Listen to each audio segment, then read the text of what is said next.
Greetings, comrades. Welcome to All Power to the People podcast on Grown Folks Talking, Express Yourself Internet Radio via the Huddle Team app. We meet every Sunday at 12 p.m. Eastern Time. We discuss local, national, and global events that impact the material conditions of the people and provide viable solutions. We are here to find those tired of the way that lives are socially constructed. As Panthers, we use dialectic materialism. As Dr. Huey P. Newton stated, power is the ability to define phenomena and make it act in a desired manner. From combating the housing crisis to police patrols, we are the vanguard in place to serve our communities. The purpose of this program is to highlight contradictions in the electoral process, which Western culture calls politics. Politics is the struggle for resources. Participating in America's electoral process has only taken resources from the people and handed it to the oligarchs and the professional managerial class that serve them by maintaining the status quo through coercion. We know that power lies with the people, and it is our duty to organize and educate the community so that they can fight for their own liberation. So please, join us every Sunday at 12 p.m. You can join by downloading the Huddle Team app, join online, or call in. The app and joining online is free, but if you call in, standard messaging rates may apply. Links to the show will be provided in the caption. This is General Secretary Patience of the new African Black Panther Party, NAB PP North. All power to the people.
A party that gardens together, stays together.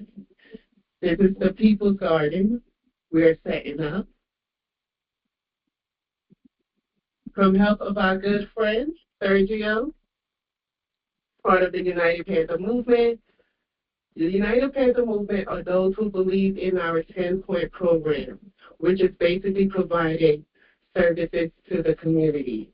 Free breakfast program, free food program, free health clinic, pig patrols, and we have programs for the kids, after-school programs, summer camps. We do all of this because we understand the importance and the needs of the people. So we're planning the community garden. This is a garden for the people. But we need help. We need help from you guys. So join the United Panther Movement. To learn more, contact General Secretary Patience at 862-283-9917 or email patiencerow@yahoo.com. That is it. DAZEROYAHOO@yahoo.com.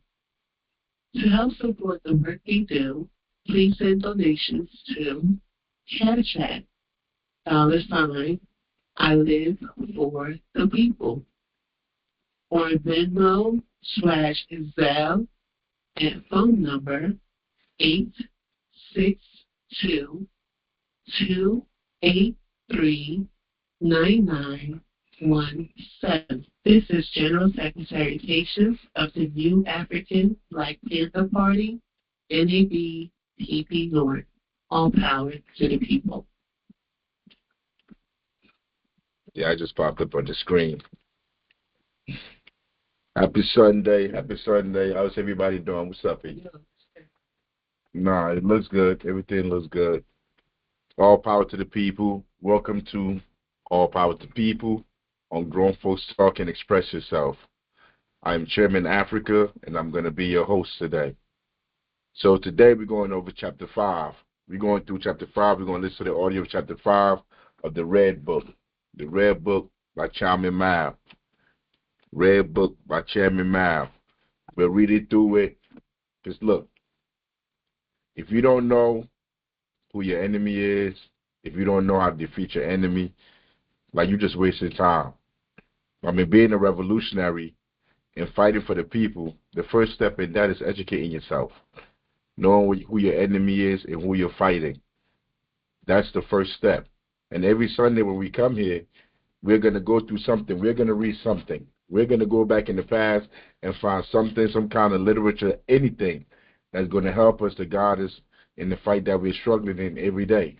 Like I said, we've been going through the Red Book. We're on Chapter 5, and we're going to do Chapter 5 today. Chapter 5 is deep. It's deep. And along with going through it, we're going to also go through some current stuff that we're dealing with in modern times and see how that correlates together to give us a better perspective on what we're dealing with. So we're going to go straight to the Red Book. I'm going to stop it a few times to go over a few concepts or a few things that they're talking about to make sure everybody understands what they're saying, what the whoever is narrating is saying. Chapter 5. War and Peace. War is the highest form of struggle for resolving contradictions when they have developed to a certain stage between classes, nations, states, or political groups, and it has existed ever since the emergence of private property and of classes. War is the continuation of politics. In this sense, war is politics, and war itself is a political action. Since ancient times, there has never been a war that did not have a political character. But war has its own particular characteristics, and in this sense, it cannot be equated with politics in general. War is the continuation of politics by other means. When politics develops to a certain stage beyond which it cannot proceed by the usual means, war breaks out to sweep the obstacles from the way. When the obstacle is removed and our political aim attained, the war will stop. But if the obstacle is not completely swept away, the war will have to continue till the aim is fully accomplished. It can therefore be said that politics is war without bloodshed, while war is politics with bloodshed. History shows that wars are divided into two kinds, just and unjust. All wars that are progressive are just, and all wars that impede progress are unjust. We communists oppose all unjust wars that impede progress, but we do not oppose progressive, just wars. Not only do we communists not oppose just wars, we actively participate in them. As for unjust wars, World War I is an instance in which both sides fought for imperialist interests. Therefore, the communists of the whole world firmly oppose that war. The way to oppose a war of this kind is to do everything possible to prevent it before it breaks out, and once it breaks out, to oppose war with war. To oppose unjust war with just war whenever possible. Revolutions and revolutionary wars are inevitable in class society, and without them, it is impossible to accomplish any leap in social development and to overthrow the reactionary ruling classes, and therefore impossible for the people to win political power. Most of the time when you talk about history, when you talk about philosophy, you talk about people like Chairman Mao, you talk about communism, Marxism, socialism, people get afraid because they don't want to change the way how their lives are right now. They don't want to destabilize their lives. They worry about war, about violence, people getting hurt. Let me calm your fears. We are nowhere close to having a war, to being a war with anybody. We are reading through this material because this is what this chapter is saying right here. It's talking about war. And you are going to have to deal with war. But like not war in the sense in which you think about it, where it's just military war, you're fighting, everybody got guns, they're going back and forth, they got planes, they got bombs. That's not what the war that he's really talking about in most cases when he's talking about war.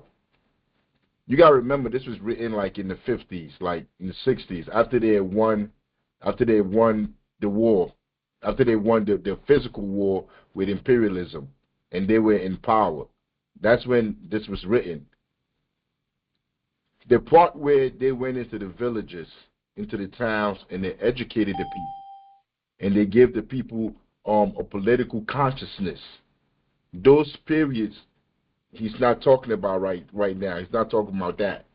Or you don't see it. As the person that's listening right now to the audio, listen to what he's saying, you don't understand that part, that for decades, for years, they were in the villages teaching the people what politics was. That was war. There was no guns. They didn't have guns, no military fight. They were just in the village teaching the people that was growing the rice, that was planting rice, that was growing the rice, teaching them and their children why they shouldn't be growing the rice and giving it away to an imperialist, why different countries shouldn't be coming in, taking all the resources, why these children shouldn't be ignorant, not know how to read, not know nothing, but countries are coming in and they're using the resources of their land. Like, this is all part of war. This is the part that nobody really speaks about. Like when you see the activists in our community, when you see the people that come in there, they say that they're speaking for the people, they're fighting for the people. They're not in there educating the people. That is war. That's all part of war. In our lives, everything, the way we live our lives, from when we wake up at night till we go to sleep, all we do is wage this war in the things that we do, the actions that we do, what we put our energy through. When we say we are all on the plantation, we are all, every single person that got a job, I don't care where you're working at. I don't care where you're working. I don't care if you're a cop, you're a teacher, it doesn't matter what you are. We are all on the plantation. Every single one of us. Once you get off that plantation, what are you doing? How are you organizing or building up the people for them to survive the conditions that they're in? That is a war in itself. After you leave your plantation job that you worked all day, and then you get home and you're able to use your time, whatever time you have before you have to go to sleep, to wake up, to do this all over again, to organize the people, to educate the people. This is all part of war. And if you don't have that part done, if you don't have that foundation, the basic part of educating the people, the understanding the conditions that they're in, you're just going around in circles. You're jerking wreck, really. Because you're not really trying to help nobody. You're not trying to get nobody to the next level of intellectual evolution. We all know what's going on. Everybody can see the contradiction in the world. They may not know how to explain it, but everybody see the contradictions of what's going on. The first step of being a revolutionary is being educated. And where are the education centers? Where are the institutions in our community? All these people that say they're revolutionaries, that say that they're fighting for the people, where are the bases at? Where are the revolutionary bases? Nobody has no institution. There's no, like, where do you go? Where are the institutions that's teaching about liberation? Who you're liberating from? Who you're freeing yourself from? All these places just basically regurgitate what those in power want the people, the masses, to know. They may explain the conditions, how the people are suffering. But at the end of the day, the solutions are always going back onto the plantation. That's what their solutions always end up being. And when we're talking about war, we're talking about the day-to-day work to maintain the institutions and to continue to educate the people on the ground of the society that they deal with, the conditions that they find themselves in, because they didn't create these conditions. They have no say so, no input on the reality that they're living in. They were just born into this. I mean, and when he's talking about war, he's talking about like they always war. Okay, so let's go back to the first, because he was talking about he was talking about World War I. Let's go a little bit further than that. Let's go back because we're in America, so let's use that. Let's go back to the so-called Civil War. Let's go back to the Civil War. So what was like? What did they tell us we was fighting for? What did they say black people was fighting for? For freedom, right? For liberation. Are we free? Since the Civil War happened, did we become free? Did we become full citizens? Have we been treated like citizens in the United States of America? Are we free? Or in most of our communities, is the education the worst you find anywhere, worse than even third world countries out of here. The food, the air, the water, are we free? And because we are not free, Mao is telling you there's going to be continuous war till somebody wins. Because like we just got placated. Because like you have to understand that there's a process of open government and closed government. Because like closed government, you say during slavery time, the government was closed to black people, people that were not white. The government was closed to them, white, not male, whatever they were, not rich. The government was closed to them. You would say that during that period. So then they say they opened the government up after slavery because they freed everybody. So they say the system is open now. But are we really free? Are people really free?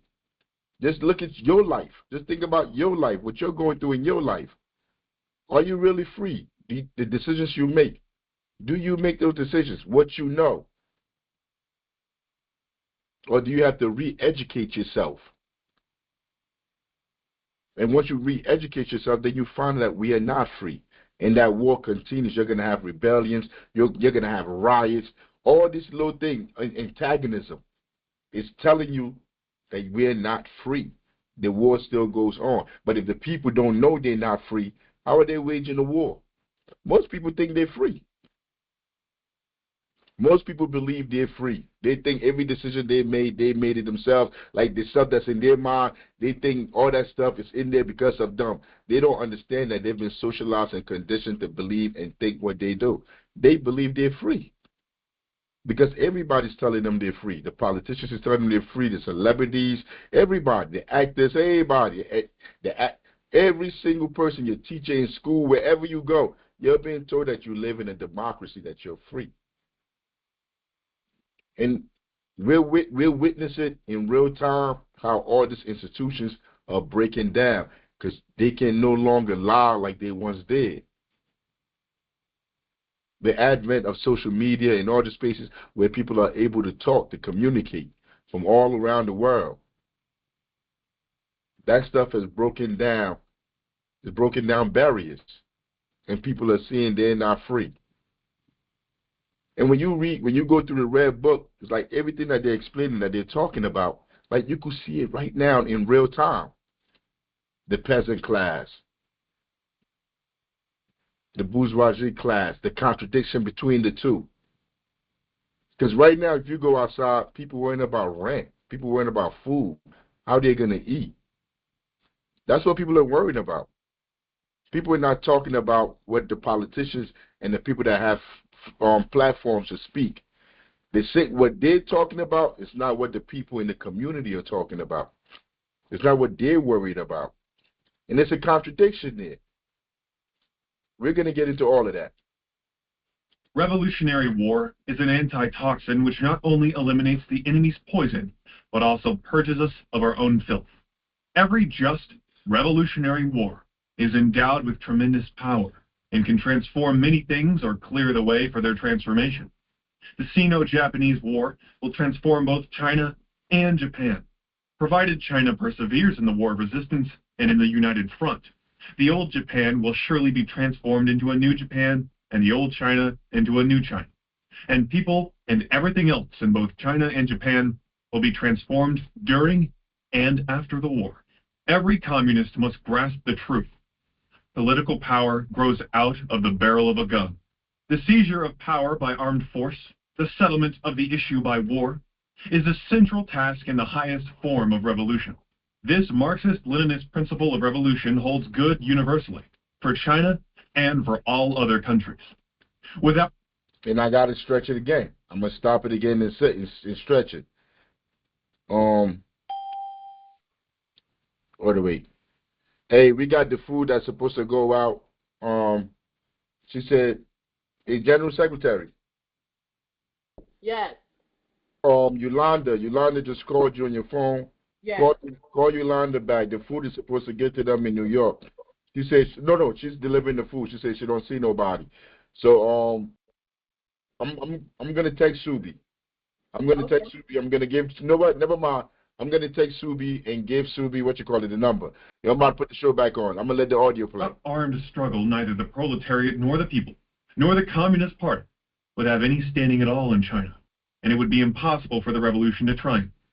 In these years, the 18 years since the founding of the party, the development, consolidation, and Bolshevization of our party have proceeded in the midst of revolutionary wars. Without armed struggle, the Communist Party would assuredly not be what it is today.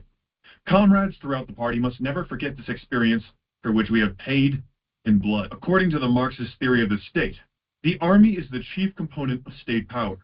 Whoever wants to seize and retain state power must have a strong army. Some people ridicule us as advocates of the omnipotence of war. Yes, we are advocates of the omnipotence of revolutionary war. That is good, not bad. It is Marxist. The guns of the Russian Communist Party created socialism. We shall create a democratic republic. Experience in the class struggle in the era of imperialism teaches us that it is only by the power of the gun that the working class and the laboring masses can defeat the armed bourgeoisie and landlords. In this sense, we may say that only with guns can the whole world be transformed. We are advocates of the abolition of war. We do not want war, but war can only be abolished through war.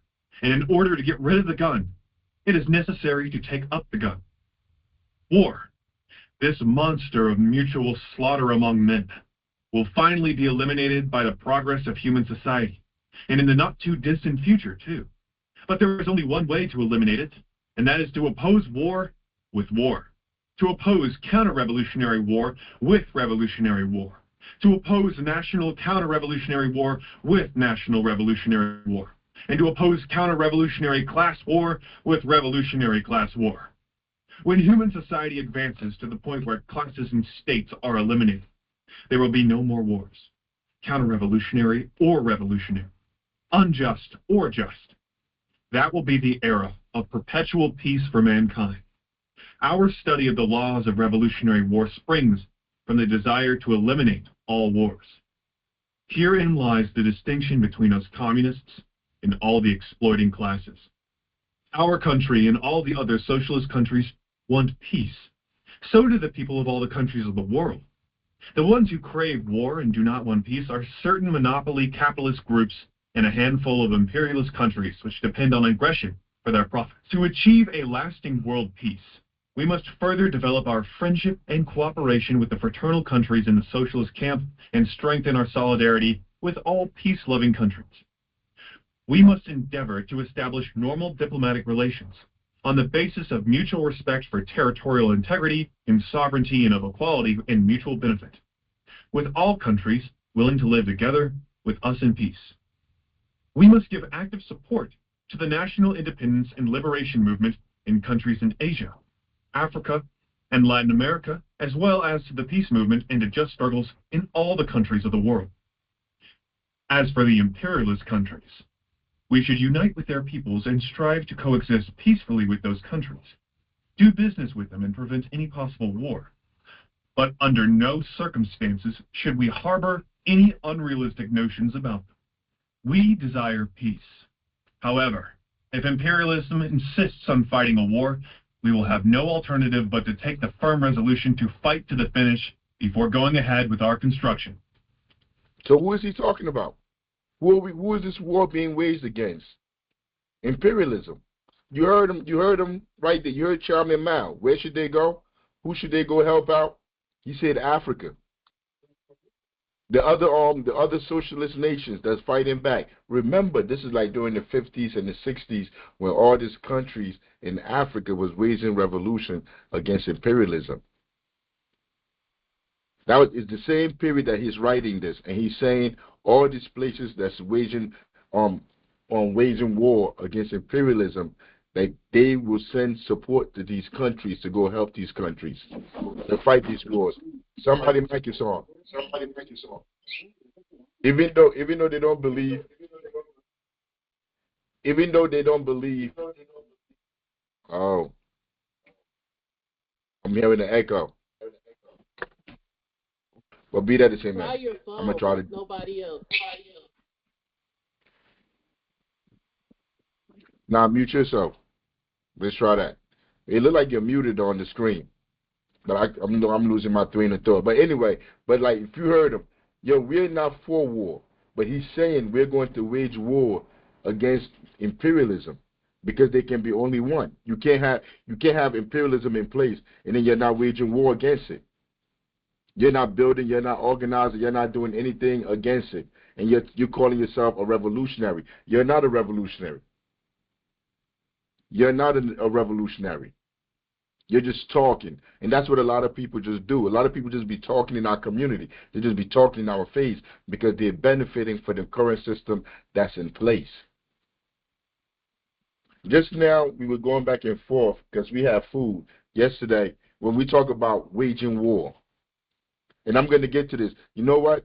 I'm sorry. I'm going to pause on that. I'm going to make sure I come back to it after this video is over because we're going to go to other videos that talk about it. My bad, y'all. Let me play the video. If you are afraid of war day in, day out, what will you do if war eventually comes? First, I said that the east wind is prevailing over the west wind and war will not break out. And now I have added these explanations about the situation in case war should break out. Both possibilities have thus been taken into account. People all over the world are now discussing whether or not a third world war will break out. On this question, too, we must be mentally prepared and do some analysis. We stand firmly for peace and against war. But if the imperialists insist on unleashing another war, we should not be afraid of it. Our attitude on this question is the same as our attitude towards any disturbance. First, we are against it. Second, we are not afraid of it. The First World War was followed by the birth of the Soviet Union with a population of 200 million. The Second World War was followed by the emergence of the socialist camp with a combined population of 900 million. If the imperialists insist on launching a third world war, it is certain that several hundred million more will turn to socialism, and then there will not be much room left on Earth for the imperialists. It is also likely that the whole structure of imperialism will utterly collapse. Make trouble. Fail. Make trouble again. Fail again. Till they're doomed. That is the logic of the imperialists and all reactionaries the world over in dealing with the people's cause. And they will never go against this logic. This is a Marxist law. When we say imperialism is ferocious, we mean that its nature will never change, that the imperialists will never lay down their butcher knives, that they will never become Buddhas till they're doomed. Fight. Fail. Fight again. Fail again. Fight again. Till their victory. That is the logic of the people. And they too will never go against this logic. This is another Marxist law. The Russian People's Revolution followed this law, and so has the Chinese People's Revolution. Just because we have won victory, we must never relax our vigilance against the frenzied plots for revenge by the imperialists and their running dogs. Whoever relaxes vigilance will disarm himself politically and land himself in a passive position. The imperialists and their running dogs, the Chinese reactionaries, will not resign themselves to defeat in this land of China. They will continue to gang up against the Chinese people in every possible way. For example, they will smuggle their agents into China to sow dissension and make trouble. That is certain. They will never neglect these activities. To take another example, the imperialists will incite the Chinese reactionaries and even throw in their own forces to blockade China's ports. They will do this as long as it is possible. Furthermore, if they still hanker after adventures, they will send some of their troops to invade and harass China's frontiers. This, too, is not impossible. All this we must take fully into account. The world is progressing. The future is bright, and no one can change this general trend of history. We should carry on constant propaganda among the people on the facts of world progress and the bright future ahead, so that they will build their confidence in victory. The commanders and fighters of the entire Chinese People's Liberation Army absolutely must not relax in the least their will to fight. Any thinking that relaxes the will to fight and belittles the enemy is wrong. All power to the people. Even that last part, where in the last couple of minutes, he was saying that they would send their people in, they were sending spies on the front line. See, most people don't even know it. But I remember when I was growing up, when I was becoming aware, I wasn't politically aware, but I remember when George Bush's father was the president, like in the early 90s, like 1991 when he was president. And I remember when I was younger, we used to see Tiananmen Square, see all that stuff going on in China. As I got older, I did research that found out that George Bush's father was, I think, with the CIA or the FBI in China, and they were orchestrating the events of Tiananmen Square. If you don't know what I'm talking about, you'll Google it and look it up. They used to have it when I was growing up. They used to have that one person. They used to, like, to show us how bad China was. They had that one person standing in front of the tank, and the tank coming down, and the tank, they said the tank ran the person over. And they say how evil China was. But behind that political struggle, what was going on there, the CIA, FBI, whoever, all the alphabet boys were over there conjecting all this stuff, putting all these things in the community to get the people to rise up, to fight back against the government.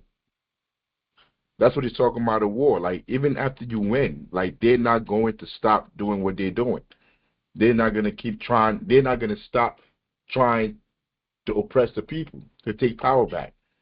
Just imagine not having to do nothing. Most of you that listen to this, most of the people that are on the lower class, like me, like us, you work. You work back, breaking work. Every day you work. You put work in. You leave your family. You do the community. You work. These people that we're talking about, these imperialists, they do no work.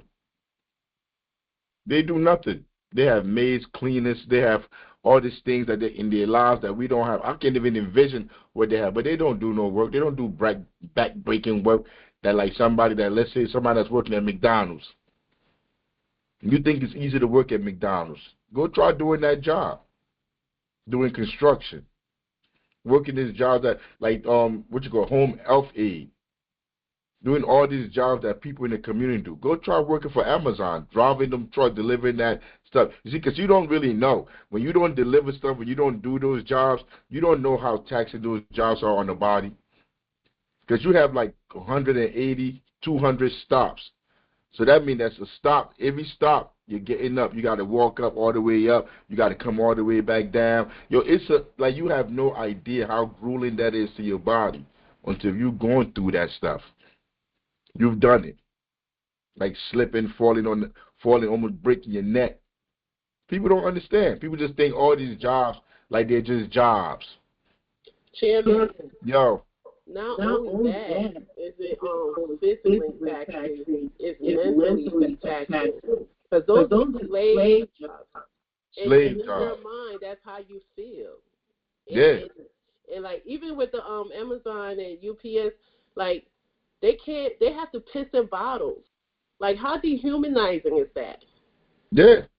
Yeah, how dehumanizing. And then the reason why you got to piss in bottles, because you have all these stops. Where you gonna stop at the piss at? No, like, you go to McDonald's or something, they may not want to give you the keys.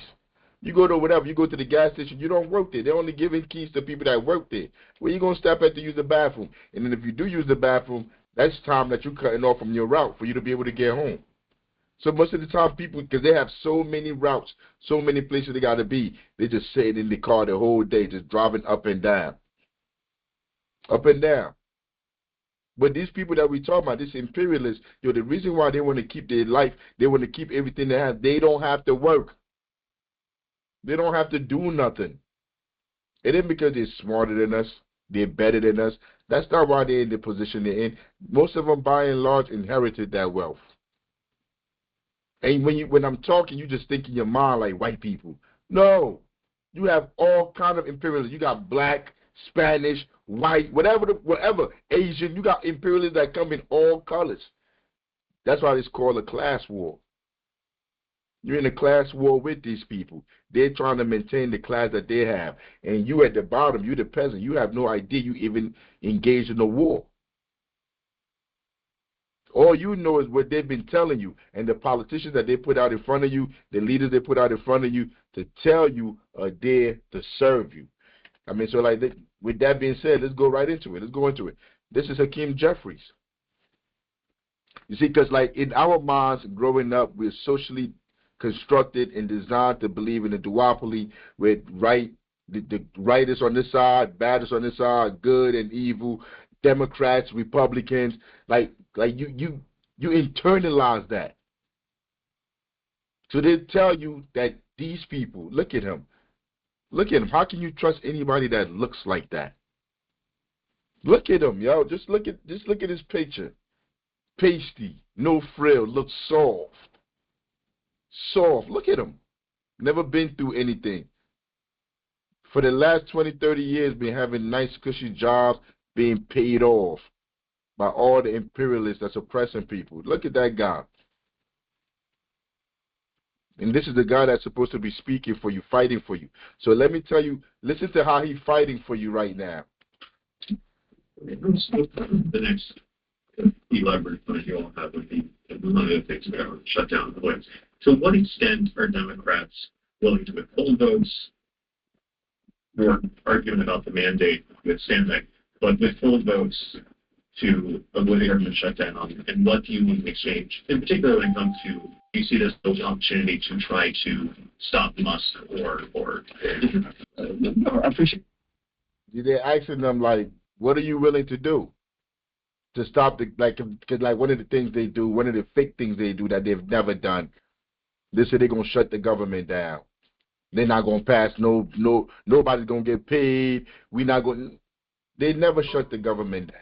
They always at the last minute, at the last hour, for the last whatever years, 20, 30, 40, 50 years, at the last minute, they come together and they find a way to fund the government. They're never shutting the government down because they work for these corporations. So they threaten us. They make us all scared, like, oh, we're going to shut. But he said, we're not even shutting nothing down. Wait till you hear his answer. They ask him, like, what are you going to do to try to fight back? Listen to his answer. He's supposed to be fighting for us. That clown's supposed to be fighting for me. He got on lipstick. He's supposed to be fighting for me. Go ahead, listen to him. The question, Kevin, but I'm trying to figure out what leverage we actually have. What leverage do we have? That look like he fight for me? I would never pick him to go anywhere in any battle or anything to go fight for me. He's a straight clown. I already see it from the beginning. You lock that dude in a room with me, you know what? Republicans have repeatedly lectured America. They control the House, the Senate, and the presidency. It's their government. What leverage do we have? It's their government. What leverage do we have? You didn't put the second half of that video here that you put out for the commercial. That second half of the video not here, right? No, but you're going to explain the leverage. Yeah, I explain it. What leverage do we have? I mean, when she edited the video, she may put those clips in. What leverage do we have? Yeah, we have the people. The power's always in the people.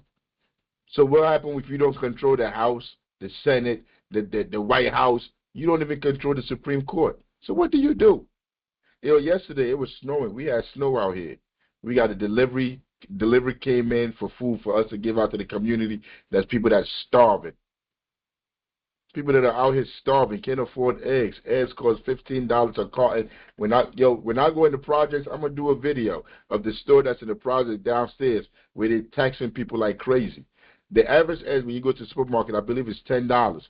But when you go to the stores and these bodegas in the community, a carton of eggs is $15. So yesterday we got the shipment in and we took the food and we went in. We packed it. We made boxes. We broke everything down, made boxes, a whole bunch of boxes. I mean, we had to take a couple of trips.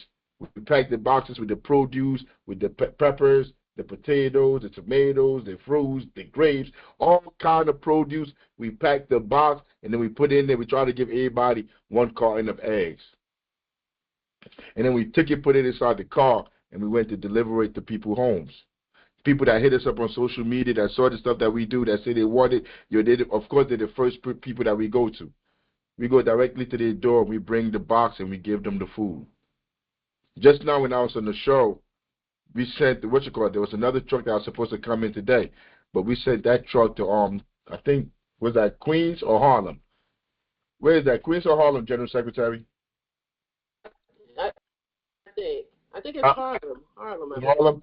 Yeah, we sent it out. We sent it out to our comrades, the young lords. We sent it out there to them so they could build up that community to help feed the people in that community. You want to know what you could do, Hakeem Jeffries? You could go in this communities and educate the people in the community. Educate the people in the community that they're being oppressed. That's why their schools are messed up. That's why they can't get no jobs. That's why the jobs that they do have don't pay them enough. That's why their air is poison. That's why their water poison. Because these corporations are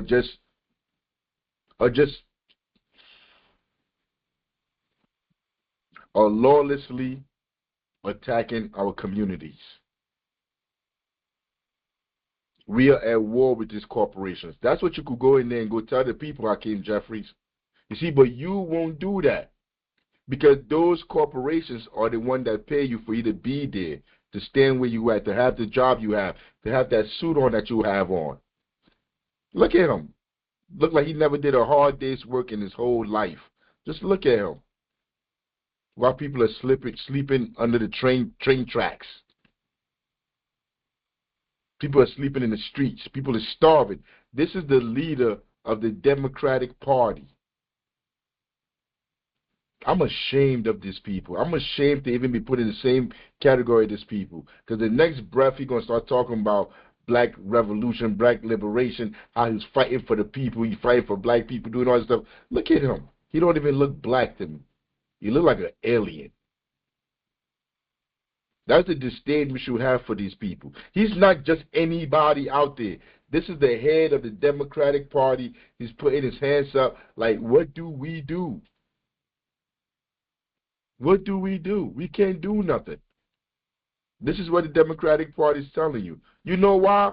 Because the entire political system is a fraud. That is who you're waging war with. You're waging war with the entire system. When you listen to Chairman Mao and he say you're waging war, this is who he's talking about. He's talking about Hakeem Jeffries and all the people that put money inside his bank account for him to be able to stand up there and say he's the leader of the Democratic Party. That's who you're waging war with. You're not just waging war against the Republicans, against white people. You're waging war against the entire edifice, entire system itself. You have to create your own system separate from this system. Your own institutions. That's what we're here to do as Panthers. So if Hakeem Jeffries comes out and say, hey, we're having a march, you don't go to his march. Hakeem Jeffries comes and say we're having a webinar and we're going to talk about what we're going to do to change the conditions of the people. You know who you work for. You don't join his webinar. You get your own webinar. To talk about fighting for the people. To talk about liberating the people. Because he's on the side of the imperialists. Last chapter we read, anybody that's not on the side of the people, they're on the side of the imperialists. He's on the side of the imperialists. So why would you go on his side? Why would you listen to anything he got to say? Somebody called me. Like somebody was a young kid was murdered in Newark. Not too far from me. In Newark, New Jersey, last week, a young child was murdered. And somebody sent me a message and they said I should we, the Panthers, should think about going to the wake that they were having, the fake organization that the mayor controls in the city. They were having like a vigil or something, and somebody texted me and said, you should think about bringing the organization to go out there. Why would I go out there? I'm giving them credibility. They know they're frauds. all the organizations in Newark, New Jersey that the mayor is funding, they know they're frauds. They know they're not helping nobody. You're going outside and telling somebody, hey, yo, man, look, man, y'all shouldn't be fighting each other. Like, we love each other out here. Yo, that doesn't stop the issues in the community. That don't stop gun violence. That don't stop crime. Yo, having gun buyback, that don't stop crime. Having snitching locations in the community where people go in there and snitch on themselves, that don't stop crime. That don't stop the social ills in the community. And to be a buck with you, all that stuff is counterintelligence, because that stuff is funded by the imperialists who create the conditions in our community. They fund all those fake endeavors that do nothing to change anything. This right here. This is the Democratic, where they're trying to pick a chair. The chair protest at DNC Chair Leadership Forum. They're trying to pick somebody that's going to be in charge of not the Democratic. Yeah, they're in charge of the Democratic Party. By and large, they're in charge of it. I mean, they're going to be talking about, like, they're going to control how the Democratic Party move, how they pick their candidates, all of this stuff. They're there to take over. The last person that was there, I don't even know his name, really. I really don't even know his name. He looked like one of those people that you would never have to fight for you. Wait, I thought... I don't want to know his name. No, but I think it wasn't it Hakeem Jeffries? Nah, Hakeem Jeffries. Nah, Hakeem, he ain't in charge of them. It's that dope boy. You see in the video, he's on the screen. In the screen, in the video, in the back, on that TV screen. You see him back there? Yeah.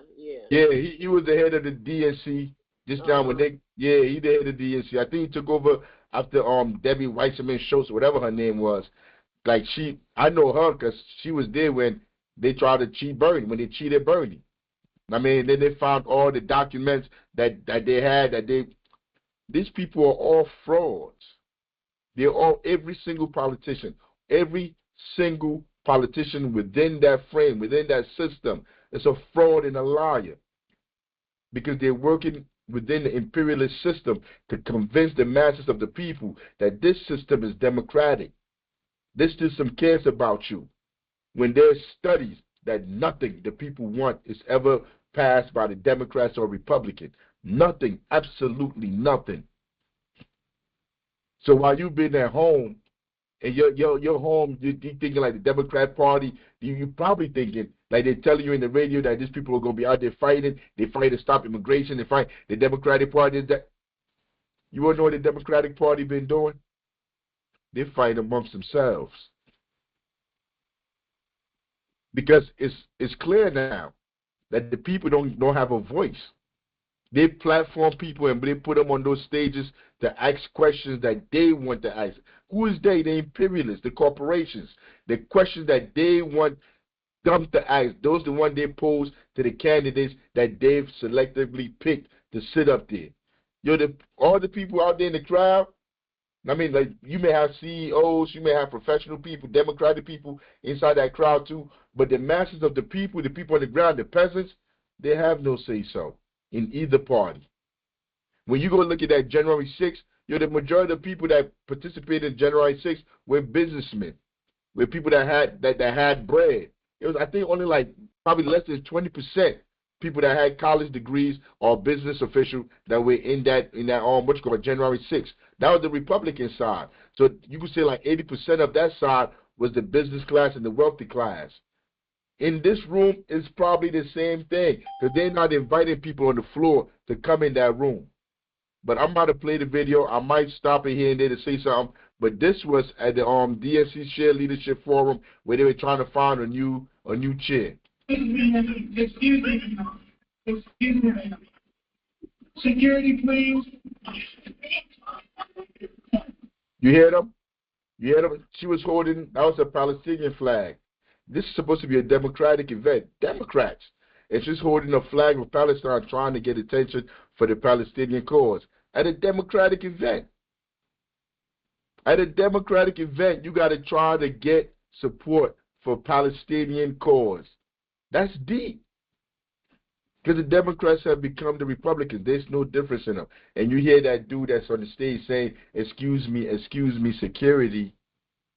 That's some dude that work on MSNBC or nobody. That they prop up, that they give millions of dollars. He now work on MSNBC to repeat the talking point of the imperialists. That's what his job is. He up there with Simone and he and what's the other one? The white one name. I forgot her name. But all these people names we shouldn't even remember. We shouldn't even be saying. Don't nobody tell me their name. I try not to remember these people's names. I got other stuff more valuable in my mind that I want to remember. But they're up there. They're calling security. They weaponize the government. Because look, when they come in, most people don't understand. Like they say, like we having a forum, a town hall meeting, and everybody, because people in their homes, people that's watching, they're thinking like, oh, they're having a town hall meeting. Everybody get to speak. Everybody get to come to the town hall to be part of the conversation. What you don't know is they got their paper already. They got their papers of the questions that they're gonna ask. Everything they're gonna say is already there. And when you get there, you just sit in there. You're just decorum. I mean, you just did to make it look like it's a democratic space.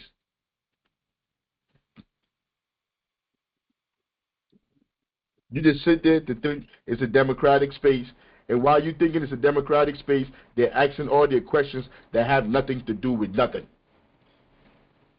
Nothing to do with nothing. And you just sit in there. And when you try to put your hand on, when you try to ask a question, even if you write your, because they tell you most of the time, write your question on a piece of paper and bring it on the card. They have the little cards. Remember the little index cards? I don't see none on it. But they had the little index card. They be like, put your question on here, and you got to pass your question up there, and then they read your question. They be like, oh hell no, we ain't reading this question, darky. We're not reading this question. They throw that thing right in the garbage.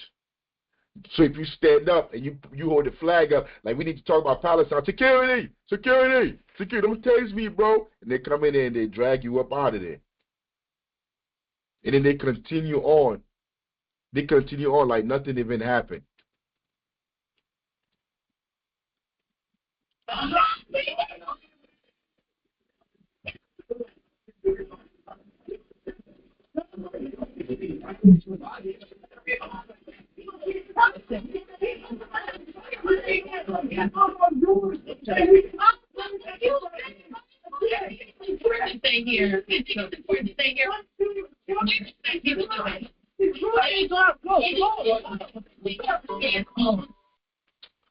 God, son, I swear to God, I hate this.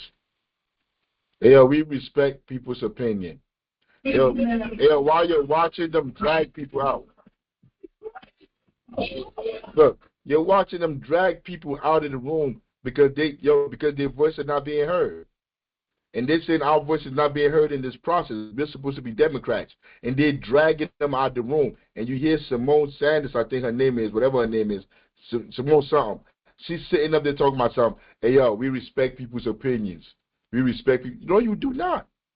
You do not respect nothing of the people. Like, I want you to hear whatever question she got out of her mouth to ask that panel, yo, the people don't give a damn about. That's not what the people worried about.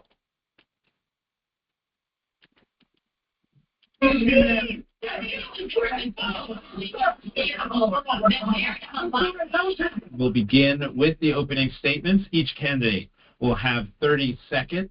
Hey, Bernard, you want to go before the statement or after the statement? I could go after the statement. All right, because I want to hear this goofy statement that they're about to ask. All right. And we'll start with Dr. Quintessa Hathaway. Good evening, everyone. It is my desire to be the next DNC chair, and I just want to give you all a little bit. This is her opening statement. She want to be the head of the Democratic chair. This is her opening statement. Check out her opening statement. Of something that's been on my heart here over the last couple of days. You fight on, you fight on, you fight on, you fight on. When your government is doing you wrong, you fight on, oh, you fight on.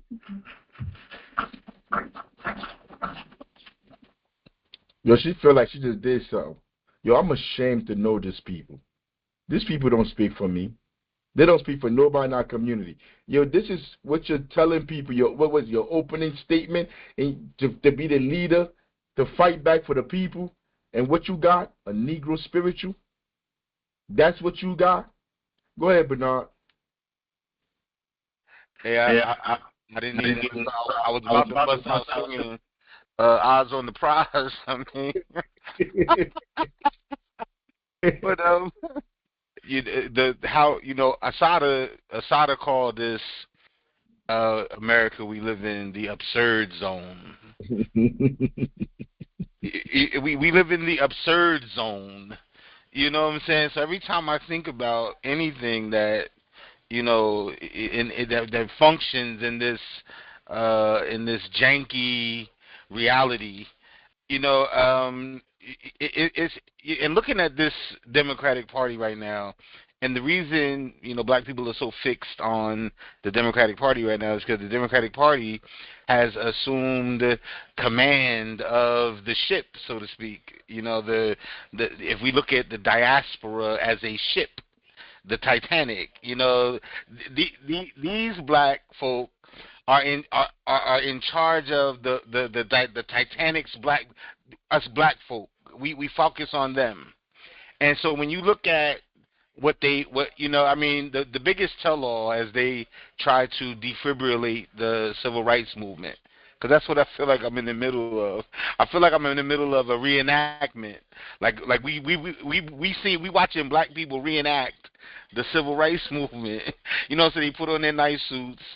They put on their, they get all of the environment. They got all these things, and then at the end of it all, we go from Target, protesting outside Target, to protesting by shopping and getting Costco's cards. So this is the new age civil rights movement. It's a long way from.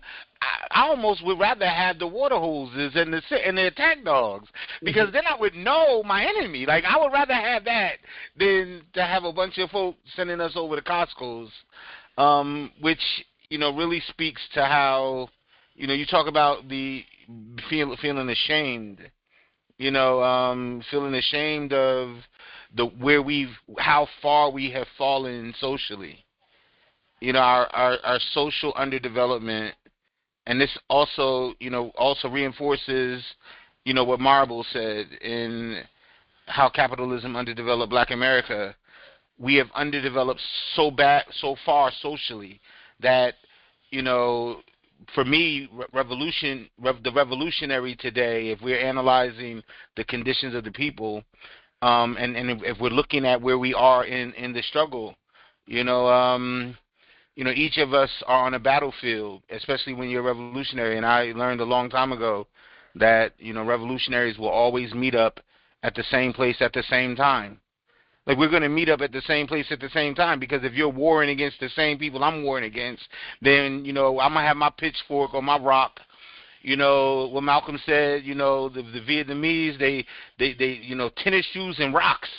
You know what I mean? Like, it don't matter, when revolution, like, and even if, looking at the Vietnam theme, the Vietnamese under, what was his name? Dinh Diem Phu, and how all of the Vietnamese were part of that struggle. That's why they were able to beat the French and beat the Americans. They were all part of the struggle.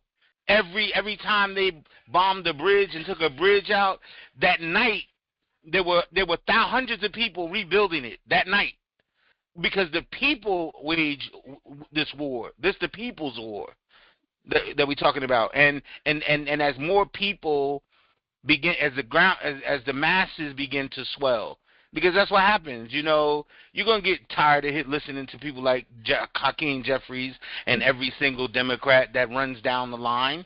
You're gonna get tired of those people after a while, and you're gonna get so tired of those people. You talk about leverage. This guy talking about leverage. What kind of leverage are you talking about? Black people have. When the last time that black people had leverage or with their political vote? Please tell me when the last time the black vote had leverage. I don't even think he's talking about black people. Of course he's not talking about black people. I'm talking about black people. Yeah, See, but it's like he's going to use black people when they benefit them. That's my point, because Nancy Pelosi, the puppet master, has the black Democrat by the balls. That's what we basically do. She got the entire black, constituency by the balls. They don't move without, and you can see this in her book, the Art of Power. Like, she literally puts out this book, to coincide with the coup d'etat of Kamala Harris and the Democratic Party. Black people run the Democratic Party. You know what I'm saying? And they've been used as a weapon. That's why we're the ones who are always getting baited, race baited to start talking racist. We're the ones who are being used. And until we understand that, this is where the struggle has to come ideologically, because the revolutionary has to shake these apples out of their heads, we got to shake this democratic focus out of the heads of black people. Yeah. How do we do that? How do we shake it out of their heads? Because they have to understand that the very people who are giving you a job, and there was a time when you could get the job. Okay, I'm going to take your job. You feel me? But at the same time, I'm going to take your job. I'm going to be working against you. I'm going to be undermining you, like in the Great Debaters, where, the teacher by day, and most organizations ran like that. The ANC ran like that, you know what I'm saying, where there's a above ground wing that is operating, let's look at the Democratic Party because they're an army, so they have General Baraka, who runs the Noor Brigade, and now, stretches out, because this is what we're talking about. We're talking about war. We're talking about the Red Book, and what Mao is talking about war. If we're waging war against, then who are the enemies?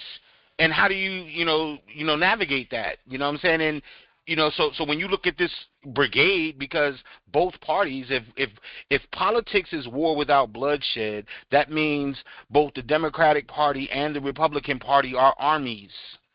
Yeah. They're armies. Yes. And those armies are at war with each other, and you're the football right in the middle of it, because you don't got no power. Powernomics taught me that. Claude McBrown, Powernomics. You have no power. What power do you have? Claude Anderson. No, but sorry. You're 100% correct. But how do we shake it out of them if every morning, today is Sunday, tomorrow morning when we wake up, every single person that watches, everybody in America, they're going to be, by and large, not everybody, we're taking our children right into them schools. And you're saying, how do we shake this stuff out of them? If they're being socially conditioned every single day to believe in these people, there's nothing you could do to them when they're 20, 30 to try to remove that out of their minds. Mao is saying the only thing you can do is build this institution. We're on chapter 5, but we start on chapter 1, where he was talking about, you have to go inside these communities and build these institutions in the community to educate the people, to educate their children. Keep it a buck with you. Me, Africa, from my own personal perspective, it's useless going to somebody that's been conditioned to think like they think for the last 20, 30 years and try to get them to flip their whole thinking and believe what you believe. Because they have incentives to believe the crap that these people are telling them. Most of the people that are in that room, they all make money, they all profit from this ignorance that's up here. Let me finish watching it, because I want you to see all the people that's coming up here, and you could tell these people are profiting from this kind of a system being in place, because if it wasn't, there's nowhere else in the world that they would get an attention. Like this woman right here, I wouldn't even hold a conversation with her. She's not even intellectually even there. If you're going to come to this space and they ask you your words that you're going to say, what you're going to do for you to be the head of the chair, and you're singing Negro spirituals, there's no platform that you and I can be on talking about anything. You're not even there. You're not qualified. But let me play the rest of these goofy people up here. Thank you. Thank you, Dr. Hathaway. Hello, Democrats. Speaking, and I would love your attention. There is a black woman at this podium, and I deserve your attention like the 11 people who went before me. Yes, I am speaking. Evening, Democrats, look up here. 3 strong black women standing before you. 3 black women who, rather than just grabbing a chair, ran for chair. I guess I'm not mucho, papá. Gracias por todo. My name is Artie Blanco, Freddie Blanco's daughter. Vote for me for vice chair. Look at this room, y'all. Truly, take it in. This is the Democratic Party. We are our strongest. Yo, as soon as she came on the screen, as soon as these people started coming on the screen, I could just start thinking about all the people that in the community in North, like Kalina Berryman, like what's her name, Gregory for the NAACP. All these people that are in the community that are taking money from the Democratic establishment to lie to the people in the community, children in the community. That's the first thing that came to my mind. Like, these people have nothing to offer. Nothing. Like, listen to them. See if anybody up there is coming up there to offer anything to the people. Man, I tell you, we got to find a way to fix that. Oh, my God. You see, hey, y'all see her headline? Hey, yo, man, we going to get to her. We are strongest when we stand together. We are in a time in this country when our democracy and our rights are under attack. We're at a time where black and brown people, women, and other minorities are being blamed for everything that's wrong with this country. Black and brown people and other people, they're saying nothing about what people are suffering with or dealing with outside. Hey, yo, this is not euphemism. I'm not exaggerating. Yo, the landlords are doubling people rents and they're kicking them out their homes without even taking them to court. This is rampant. This is what they're physically doing day to day in our communities. The landlords are doubling rents, and then they're putting signs on these people's door. Yo, after like 6 months, they done double your rent. So after 6 months, they come like, because you ain't paying that crazy fee, you can't afford it. They come and put a letter on your door saying, yo, we kicking you out because you owe this much rent that you ain't been paying. And then people get so frightened, they just leave their homes. They don't even go through the whole court system because they don't even understand, like, you got to go through that whole system. But even if you understand, when you go through that system, everything, the judges, the lawyers, everything is strategically put in place for them to take your home away from you, for them to kick you out. Who hand up? Whoever hand up, go ahead. Whoever got their hand up. Yeah, I have my hand up. All right, so right now there are somewhere in the vicinity of 80,000 people in landlord-tenant court, right? And the numbers could be even, higher than that. But the last figure that came across, my radar, 80,000 people in landlord-tenant court right now. We need, you talk about shaking those apples out our heads. We need to put together, and I've been thinking about this, some type of pamphlet, that we can call it, landlord-tenant law. Because the people need to understand how to walk into court and defend themselves properly. Because a lot of people don't. And, so when we talk about struggling and analyzing the conditions on the ground and then putting together effective strategies to help the people build, enlighten the people, then, this will be a great way to show the contradictions present between people like Jeffries and these Democrats who are, quote unquote, the champions of low income housing. Because this is what they teach us. They tell us that, they got all this low income housing throughout, the city, and then when you get to the low income housing, what the tax, you're paying $2,000 a month.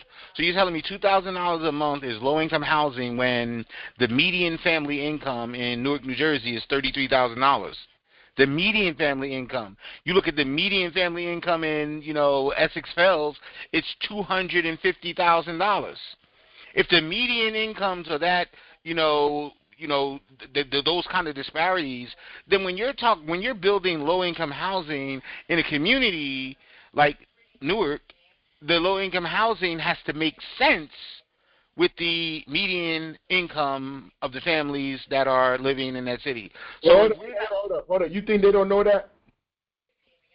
Yeah, but we have to bring that information to the people, is what I'm saying. Wait, no, you're 100% correct. But look, there's another thing though. Yo, we need to have a rent strike. I mean, I don't know, I agree with you. Higher frame of, that's a higher place of struggle, and you're right. That's in alignment. You know, you got to understand something. Each stage of struggle is going to be met, you know, with opposition. That's what, you know, the whole science of revolution is. You know, two bodies. With war, it's going to be met with war. Yeah, two bodies can't occupy the same space at the same time. So those two forces have to act upon each other. So yeah, we're heading there. But what I'm saying is, in order along the journey, because the journey is just as important as the destination, is what I'm saying. So throughout the journey, we have to start getting. If the people aren't in the right state of mind, then it's going to be difficult for them to advance each level of struggle. That's what I'm trying to get at. So if we're at one of those lower stages of struggle right now, where the conflict is in the courts, because 80,000 of our people, because those are black and brown people, 80,000 of our people are fighting in landlord-tenant court right now. 80,000. So that means along, you know, because they're not getting no relief from the people who are supposedly in power. They're not getting no relief from them. You know, they're not getting, you know, rental vouchers. They're not getting, you know, we saw during the pandemic, one of the major landmines that black people had to step on, you know, was the accumulation of rents. They were deferring those rents for time periods. So a large percentage of those 80,000 people, you know, they're dealing with you know, situations that stretch back to COVID. Yeah. We gotta put these contradictions right into people's faces. So that pamphlet we put together, because we're gonna put together a pamphlet, and that pamphlet is going to, you know, give landlord like simple information. You know, that, you know, for example, you know, what bank does your you know, when you give a landlord a security deposit. Listen. We can't talk about that right here. We gotta finish this show. Go ahead. Listen. No, Bernard. Hey, yo, I swear to God, yo, real talk, I swear to God. But real talk, yo, that's why we have this whole this space right here, yo, for what you're talking about. Yo, but we have to meet outside of here to move that along. So we got to do the pamphlet. Hey, yo, then I think like the biggest blow that we could strike the politicians in the city is by having a rent strike. Yo, when you say 80,000 people are in court right now, it's only 350,000 people in North. 80,000 of those people are in landlord-tenant court, bro. 80,000. You think? And they're not all in public housing. There are people that pay market rent that are in landlord-tenant court. Yeah. So like, you know, like for real, Bernard, when we talking about that, yo, that's what this space is for. So like in the next 2 weeks, yo, I want us really to like organize outside of here. You're going to get in touch with the Secretary General, and we get those flyers out, those pamphlets out. Yo, we going to even do videos on social media, and we going to get that stuff out. I mean, but it must be done. All power. All power to the people. But let me go. Yeah, let's go. We ain't never going to finish this, but we needed to stop right there, because that's big, Bernard. That's Andy. Go ahead, Andy. Well, I just wanted to say quickly that in Chicago, back in the 1930s, and I talked to people who actually experienced this, when people got evicted, it was the communists would come, put their furniture back in the apartment, and protect them. Similarly, when the Puerto Rican people moved into Humboldt Park, their apartments were under attack. So the revolutionaries, which were so-called gang members, they put together teams to prevent arson, prevent people from being burnt out, so that this notion that the people really ultimately will be the force that prevents these bad things from happening. Nobody's going to represent us but us, and that the one thing that we need to concentrate on is having a broad-based propaganda that can bring people to a certain understanding, because I think that the notion that you move without the forces that you need militarily is not a good notion. But we can rapidly build up the forces that we need. If you got 80,000 people that are in jeopardy, that's 80,000 people for an army. All power to the people. And you know what? Just like I just said with Bernard, I say this space is exactly for what you're talking about. We're doing comic strips. Andy, like people that are here don't know it, but Andy's an artist. Andy been doing comic strips his whole life. Like he's here willing to help us right now. He has the Black Panther Cubs, the Cub book that he's helping us put together. No, Andy, I must let people know this. Like, we're not just here bumping our gums. Like, and Andy is doing this. Like, he said he won't do it for free. We told him we're going to give him something. But, Andy, everybody is here. You just heard Bernard. We're going to put this pamphlet together where Andy is doing the side with the Panther Cub book. And what's the Panther Cub book going to teach them? It's going to teach them about serving the community, helping the community. That's what Pantherism is for, to serve the people in the community. Bernard, all of us, everybody that's in North, the people that are really concerned, we have to build these institutions in our community to serve the people. You said 80,000 people. If we could reach 10, 20, 30% of that 80,000, and we put them together to start to fight back, you got something there. You got something there. And all those people that are going in landlord-tenant case, there's nothing more bigger to them than staying in their homes. They're staying in their homes. So after this, I'm with you, Bernard. I mean, the Secretary General is going to get in touch with you, and we're going to get that paperwork in, and we're going to keep moving where we're going. But let's finish the show, like I said. Let's listen to what these people that are platform that they tell us are supposed to be here fighting for us, the people that's out here suffering, can't afford to eat. Let's hear what they're saying. Quickly, Chairman. You saw how Hakeem Jeffries basically threw his hands up, like, what can we do? In this last 10 minutes, Bernard came up with something 1, 2, 3 like that.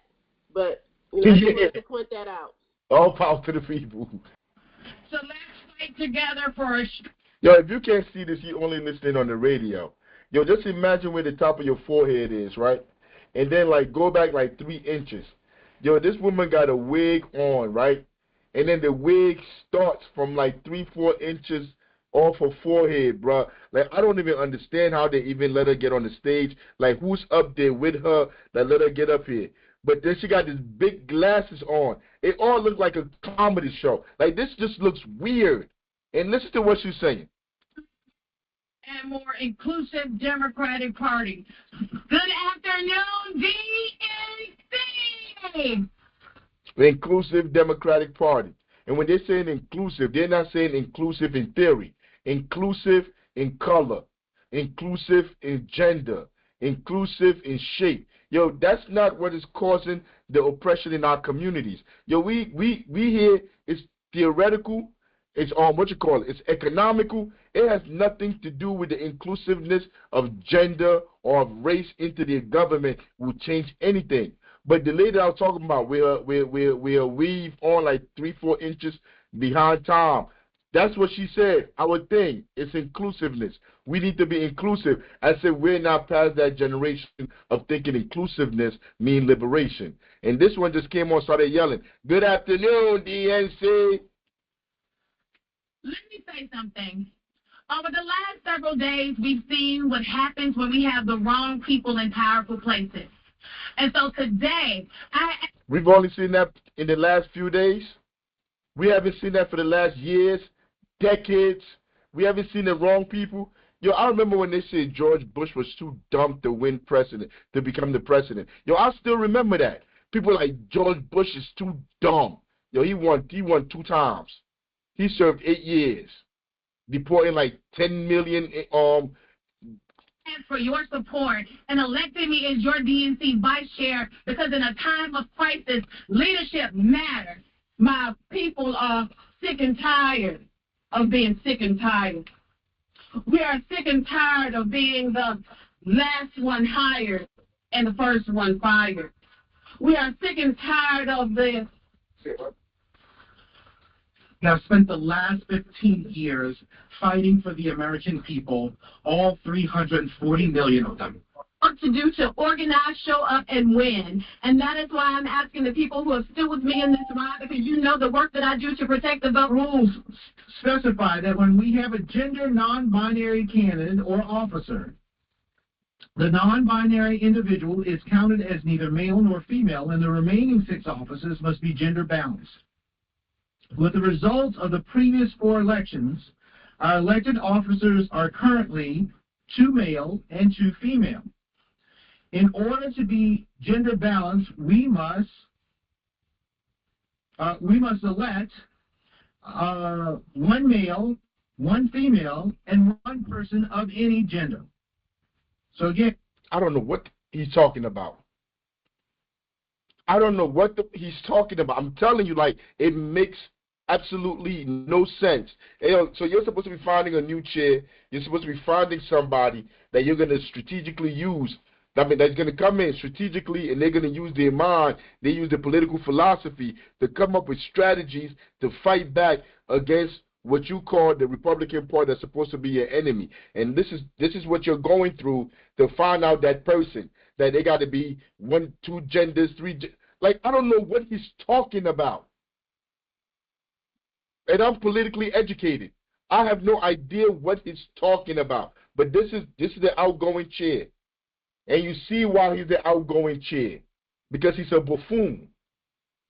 With people, have you heard? Go ahead. What you said? Basil, hey, how you doing? What the hell is all that about? He's trying to say that we're going to have someone who's a he, there, he, she, he, them, they, and all this other bull crap, okay? Come on, But what they got to do? What they got to do with your qualifications? What has to do with this making about the money in my pocket? The economy. Nobody's gotten up there to say anything else about this but this is a bunch of bull crap here. It makes me sick. Like you said, it makes me want to throw up that this man is coming up there and it hasn't been here. Him, they, these, she. What the hell? Who cares? That's why they lost. And that's why they lost. Keeping it a buck with you, Basil. Like, it's not that more people went out to go vote for Donald Trump. That's not what happened.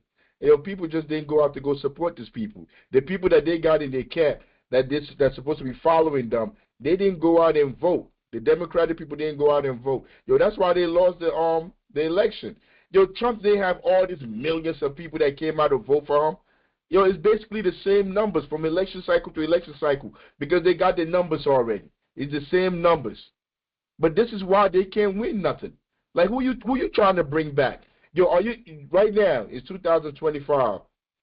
So let's say somebody from 2010, 11, 12, 13, 14, 15, 16, from 2008. These people that used to be part of the Obama coalition, and they've witnessed them lose. They lost their homes.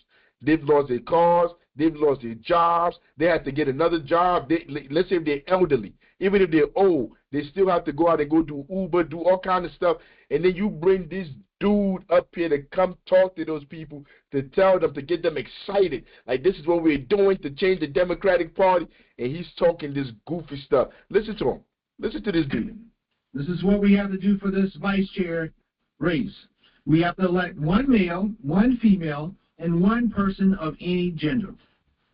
To ensure our process accounts for male, female, and non-binary candidates. To have a show of hands. How many of you believe that racism and misogyny played a role in Vice President Harris's defeat? This is what they're still asking. This is the stuff they're talking about. And they're all going to put their hand up, racism and rape. What kind of question is that? That's like asking is water wet. Like, what are you talking about? There's racism in America. We all know that already. You think I'm sitting here as a Panther? I don't like the Democratic Party. I don't like either party. I don't like the whole institutions. I don't like the whole system at all. You telling me I'm going to tell somebody that there's no racism in America? There's no sexism in America? You think, there are people out there, I guarantee you, there are people out there that said, I'm not voting for Kamala because she's a woman. Yeah, it's people out there. It's people that say, I'm not voting for her because she's a black woman. Yeah, it's people out there. It's all kind of people out there. But that's not why she lost. That's not why they lost. Those people always been out there. They lost because they're all for nothing. Just like we've been watching this thing right there, watching them talk up here to see who's going to be the leader, and they've said nothing. They've not said one tangible thing that they would do to change the lives of people out here. The taxpayers, the people that make up America. Because without people, there's no America. It's just a landmass. The people paying taxes, the people that paying for everything, everywhere, like, these are the people that matter, but not the Democrats. They don't matter. They just look at us as cattle. They don't care what we think, and you're going to see. You're going to see how they're going to be dragging people out of there that don't want to go along with these kind of goofy questions. Look at the question he asked. He's sitting on that's Jonathan Capehart.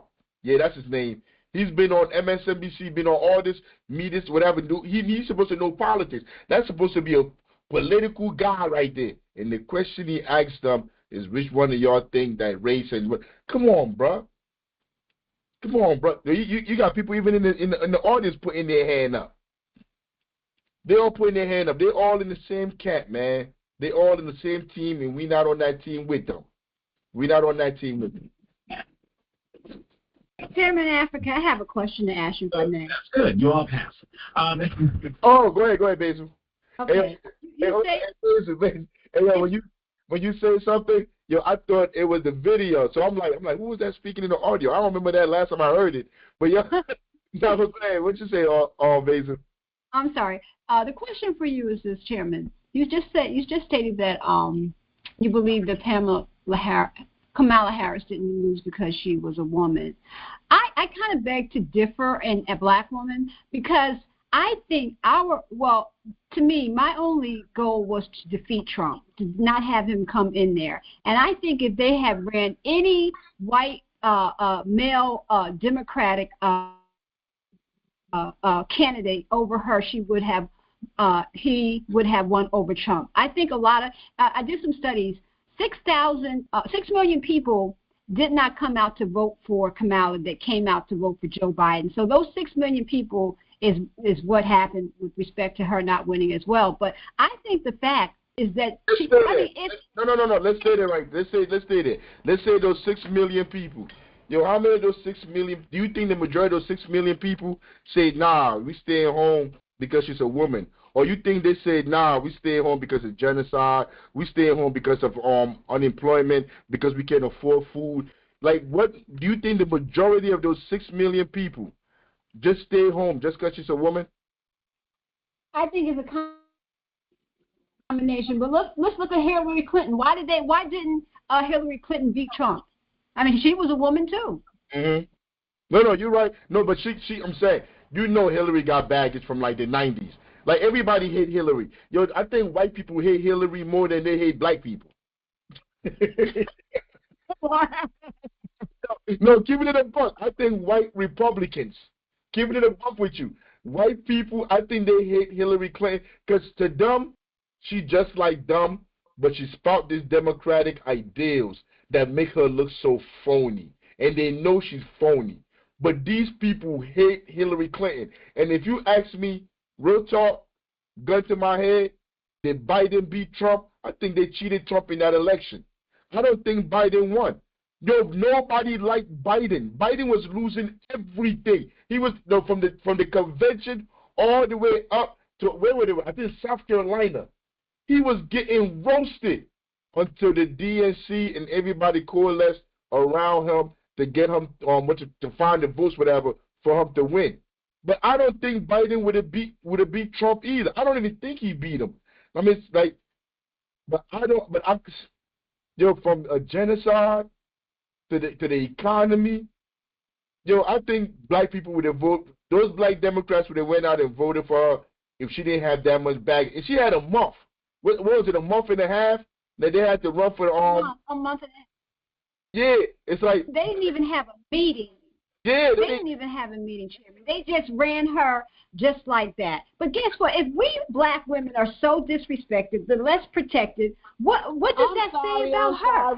I'm sorry, but don't include me in the black women when you're talking about Harris, because I do not consider her a black woman. I'm not in her camp, so please, no, she does not. Okay, excluding women.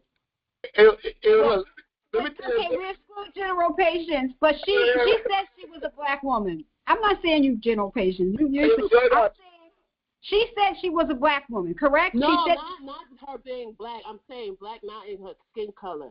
Black as a black person and what it means to be black in America.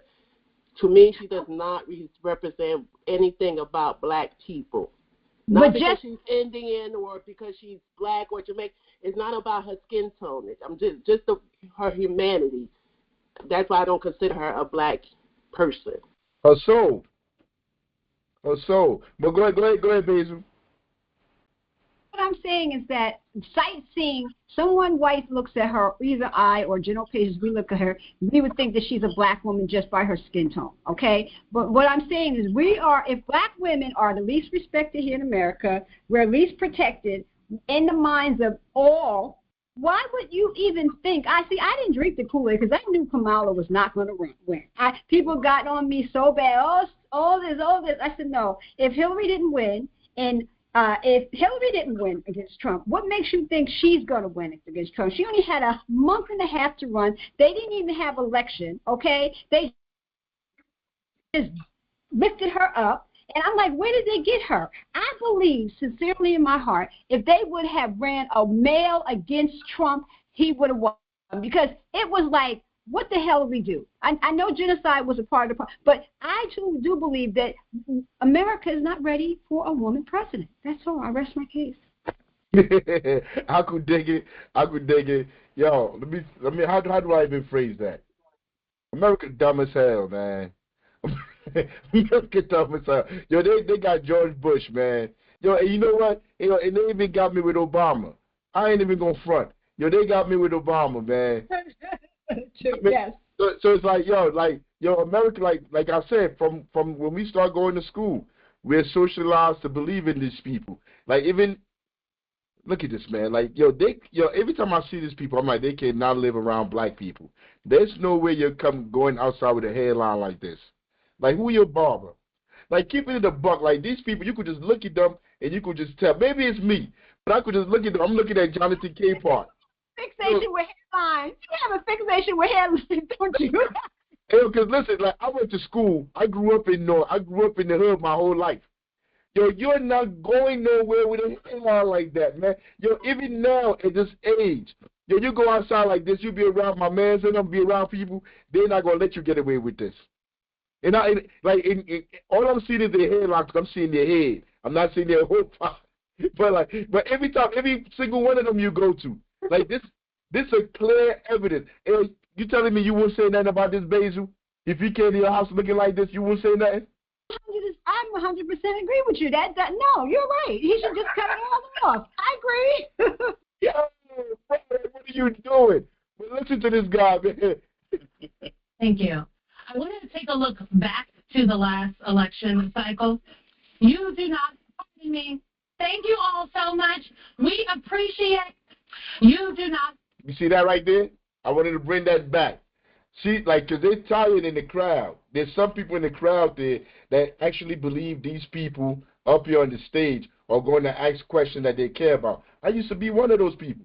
I used to go to the school board council meeting. They used to have all these different meetings in the community, and I'll be showing up at the meetings. Yo, last year they had, I think it was last year, the NAACP had a forum for school board.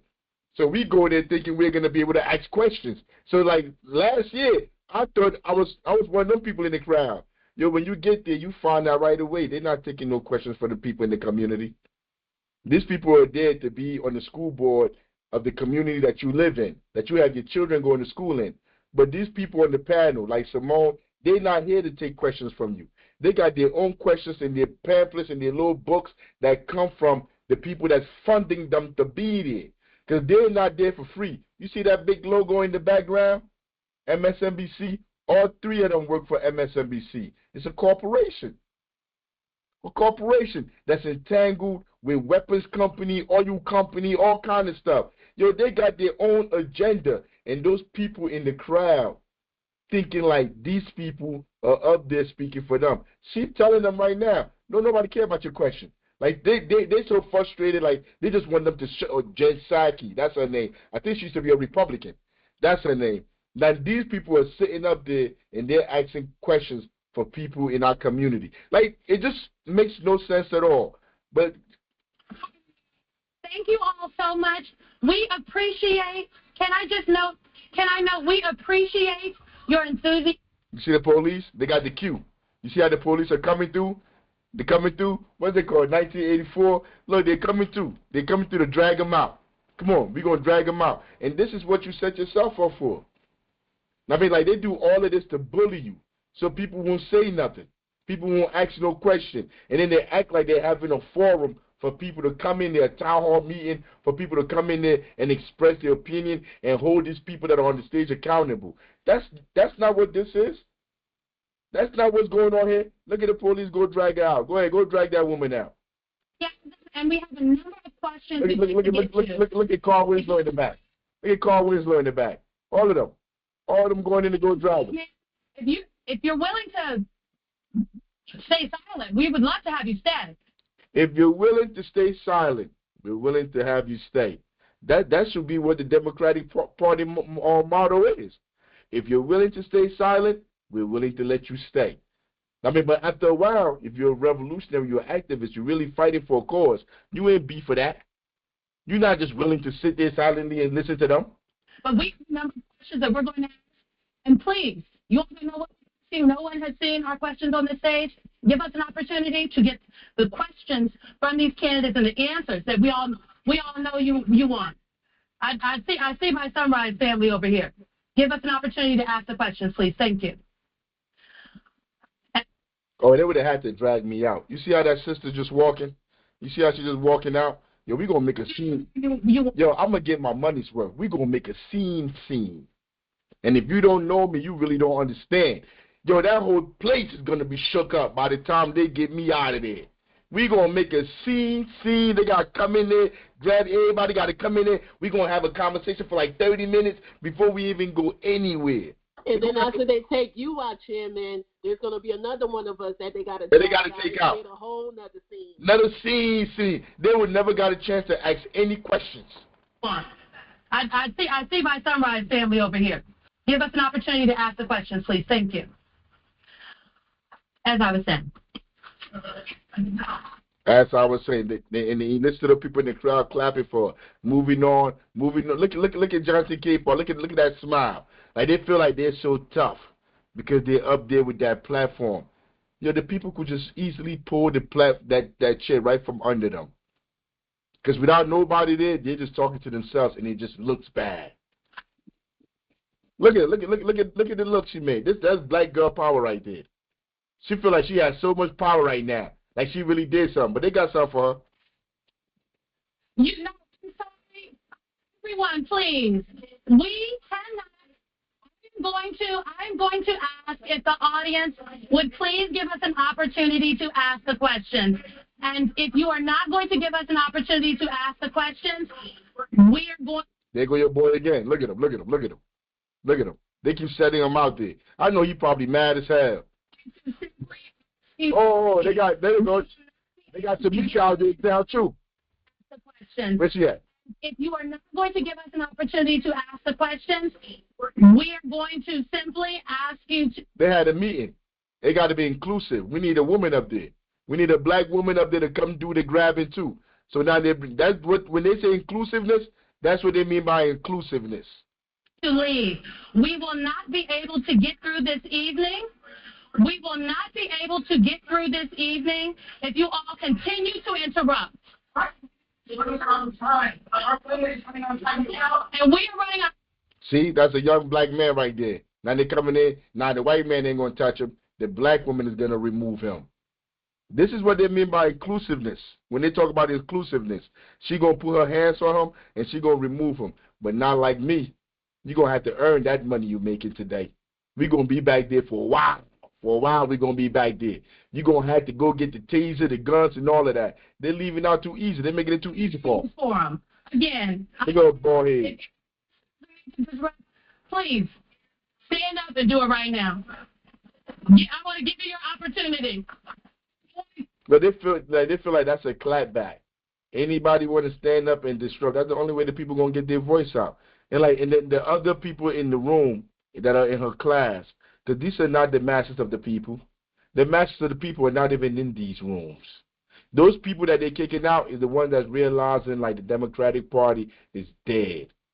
Like they're at their wits end now. They're like, we done trying to play nice, sending our little card and all answer our questions. Yo, we gonna say something. I mean, those people are about to leave the room too. That's what Bezos would say, 6 million or whatever. Yo, that's some more million votes that they're losing, that are walking out of there. And then the next election, they're gonna be like, yo, can no gay person win in America? I mean, gay people cannot win. America is so against gay people. Yo, you push all the people that were going to vote for you. You keep kicking them out. Yes, opportunity. Do it right now. That being said, I hope we don't see any more disruptions. I'm so sorry, Dr. Hathaway. Please answer the question.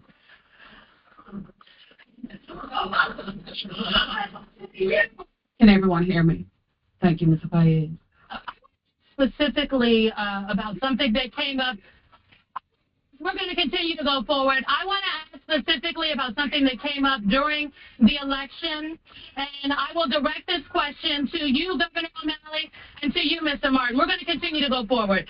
About 1/3 of Donald Trump's advertising, campaign advertising in October of 2004. Pardon me. We'll wait a second. Yeah, you see that? You see the questions she's asking? And then she's trying to overtalk the people. Like, look at her face.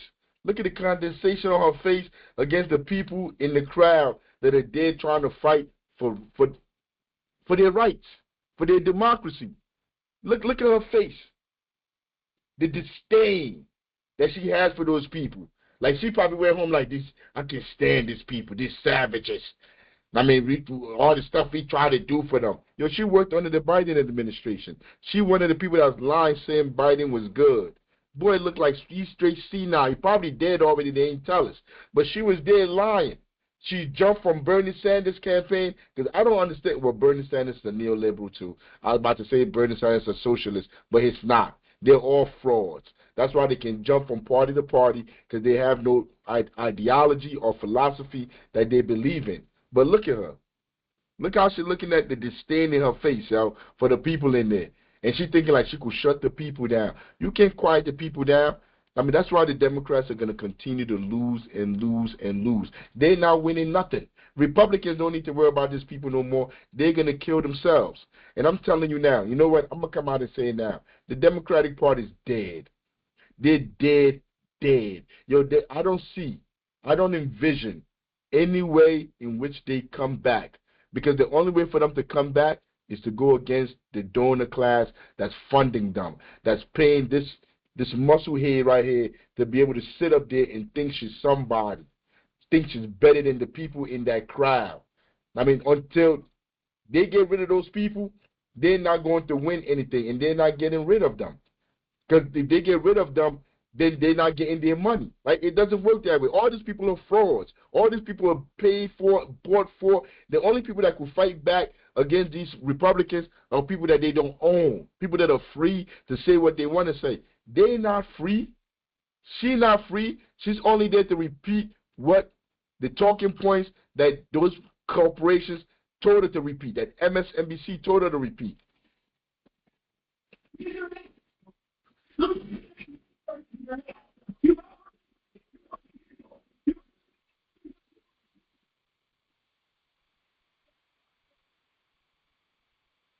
Thank you. So we're going to continue on. Again, about 1/3 of the Trump campaign advertising in October of 2024 was dedicated to, and I'm going to use quotes here, gender-changing surgeries for. You hear that? Yo, my whole time in the hood giving out food yesterday, every day that we're working in the community, I don't hear nobody talking about gender affirming whatever. I don't hear nobody talking about Trump's commercial or advertisement. Yo, I hear people talking they can't eat, man. Hear people talking they can't afford to live out here. I don't hear none of this goofy stuff that these people are talking about up here. The election is already over. Why are you asking them about the commercial that Trump had? What is that going to do about anything? A small number of trans incarcerated, and undocumented immigrants. These particular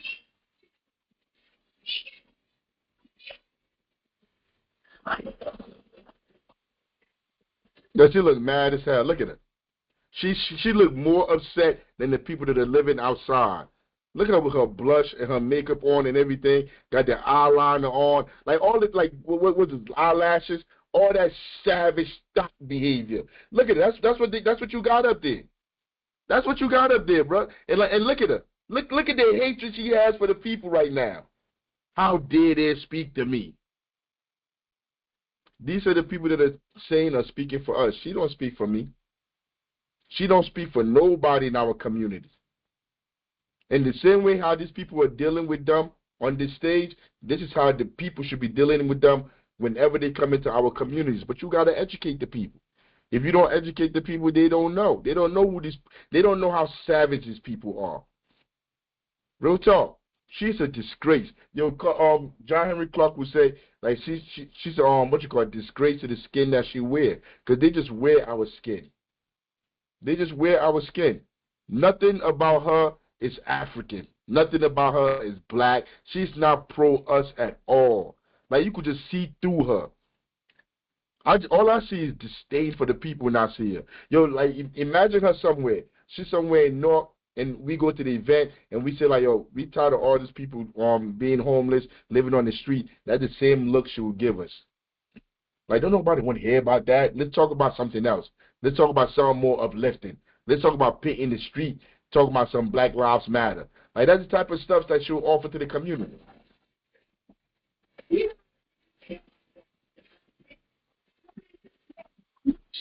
If you go watch this show, right? Like, look at you holding his head like, oh my God, like, this is so out of control. No, they're not used to this. They're not used to this. They're not. I'm telling the what you call it? Not the conflict, not the agitation is dead, but it's another word I want to use. The antagonism. Is it antagonism? It's dead. The antagonism is dead. It's just coming up to the surface now. Because all of this didn't just start from this election. It started from decades ago. So probably like 2008, 2010, like they'll come to these spaces, and these spaces will be all controlled. They got the questions. Like everything will be running all nice and smooth. The contradictions are heightened now. People see what's going on. You can't be able to just sweep all this stuff under the rug. But if you Google this video if you put up the DNC chair forum, I guarantee you they edit all of this part out. I guarantee you. All of this part is edited out, so you don't see it. I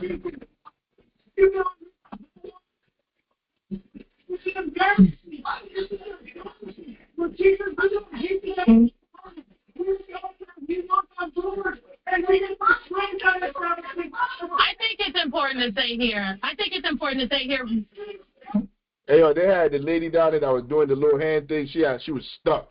She didn't even know what to do. And then like she just sitting there like, I don't even know how to hand signal this. Let me bring it back a little bit. She just sitting there like, what? She pointed to her ear like, I can't hear nothing. And they ain't saying nothing. I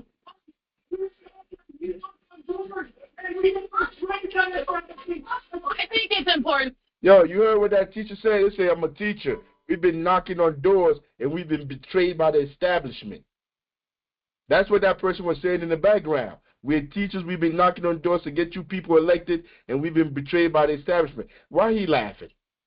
Why no frill, this goofy guy right here at the end laughing? I think it's important to say here, we respect people's opinions. Right. And it is definitely understandable that there is a lot of passion in this moment because the issues in this moment is so. That's what they always say. It's passion. When the people get tired and they demand it to be heard, this is passion. No, it's not passion. It has nothing to do with passion. You people are corrupt. You people are corrupt, and the people in the crowd, the masses of the people are starting to see that now. And it's up to us. It's up to us to build the institutions in our communities to highlight in this contradiction in the people. This is how the people should treat them. Too many people in our community think you should have respect for these people. There's no respect. Yo, what Mao said, what he said we at? What was chapter 5 about? We at war. These are the people that we are at war with. These are not our allies. You can't sit down and negotiate with these people. Yo, they will bring the police in and drag you out if you try to negotiate with them or ask questions. And they're showing you that. And then they will lie about it and talk about passion. The stakes are high and the issues are very important. And look, I can understand why people want to jump up and yell out their question. How you understand? You're making millions of dollars to work on MSNBC. What you understand about people that can't afford to eat, people that can't turn on the water. You can't take a shower because you know the water got lead in it. You can't drink the water. You can't, like, there's nothing you could do around here. How you understand Jonathan K. Park? That don't even live in our communities. A millionaire, whatever time's over. You don't understand what we're dealing with. Y'all just talking up there because y'all have nothing to say. And to these people who hope to lead the party, but the other, but what? Well, let it out. She just went, I had enough of this. Could you just lock him up, shoot them? Just shoot him. Tase him. Like, I had enough of this. She ready to lose it. She about to lose it. Because she ghetto trash. Real talk. She trash. She at the bottom of trash. Yo, I don't care, man. It is what it is. These people would not be in any of these spaces if they didn't know somebody, if they didn't maybe sleep their way up there. I don't know, but they shouldn't be up there, or if they're not corrupt. That's the only reason why they're in those spaces. She trash, he trash, and she's white trailer park trash. They're all trash. For real. These are the people that, in the book, when he talk about them at the last part, he called them the running dogs of imperialism.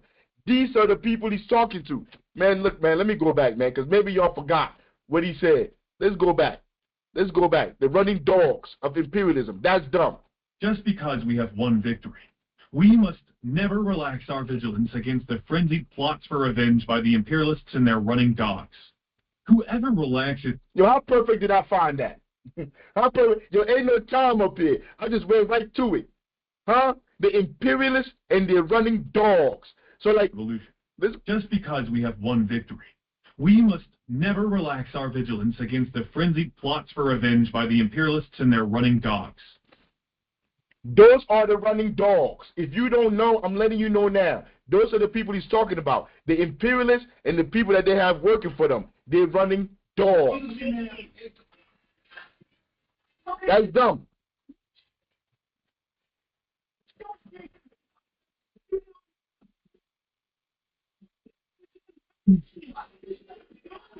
I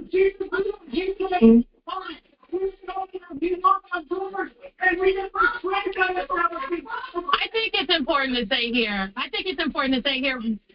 We respect people's opinions, right? And it is definitely understandable that there is a lot of passion in this moment because the issues in this moment is so. The stakes are high. Stakes are high, and the issues are very important. And look, I can understand why people want to jump up and yell out their questions to these people who hope to lead the party. But the other, but what?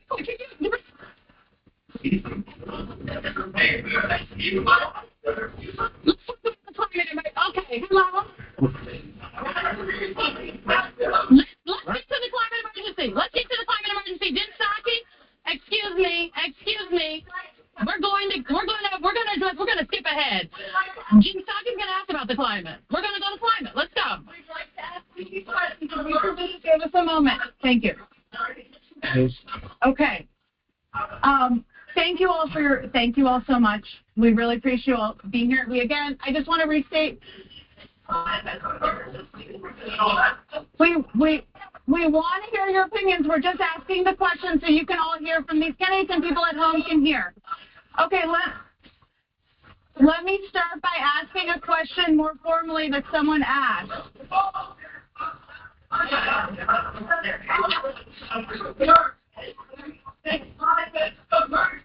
No network, no TV channel, no news person, no political person showed you this. Because most of the Democrats, the Democratic politicians, they're not going to show you this. The Democratic talking heads, yo, I saw what's his name, man, out of Philly, man, Mark Lamar Hill. He had a show yesterday. They were talking about Ras Baraka running for governor. Like, these people act like they're independent, they're separate from the Democratic Party, but these are all Democratic running dogs. He's not going to talk about this. Mark Lamar Hill will not put this on his show and talk about the dysfunction in the Democratic Party, because he worked in these institutions and he's getting money from these same institutions, these schools. All of this is all connected. If he keep running, they're going to fire him. I mean, keep running his mouth, they're going to fire him. You keep showing these people, highlighting these contradictions, they're going to get rid of you. So even people like Mark Lamar Hill, that are real nobody, really, he wouldn't even bring this up. Don't even talk about Roland Martin. Roland Martin, like, he probably would have sat on that stage if they paid him to come up there. Nobody will show you this. We lucky we even got this video for us to even be able to see this, so we could show it to you, to show you the dysfunction. The Democrats don't support these people. They don't support these politicians, and they don't support these figureheads, these scribes that call themselves journalists. These people are not journalists. Simone Sanders is not a journalist. Jonathan Capehart is not a journalist. Jen Psaki is not a journalist. All of these people are whores for imperialism. That's all they are. They would say whatever the people that's paying them is telling them to say. That's exactly what they are. And they don't even look convincing. Like, I keep saying, because, like, maybe it's me, but when I look at these people, they just look like worthless people. Like, people that, no circle that I've ever been in with any of them speak for me, or even speak when I'm speaking. Keep it a buck. What could Jonathan Capehart say in any room with me? There's no point where we will intersect in our political philosophy to have a conversation of anything. If anything, man, shut up, I'll smack. Like that's how the conversation would go. If you open your mouth one more time, bro. Because, like, there's no respect for these people at all. There should be no respect. None. Let me finish on with them, man.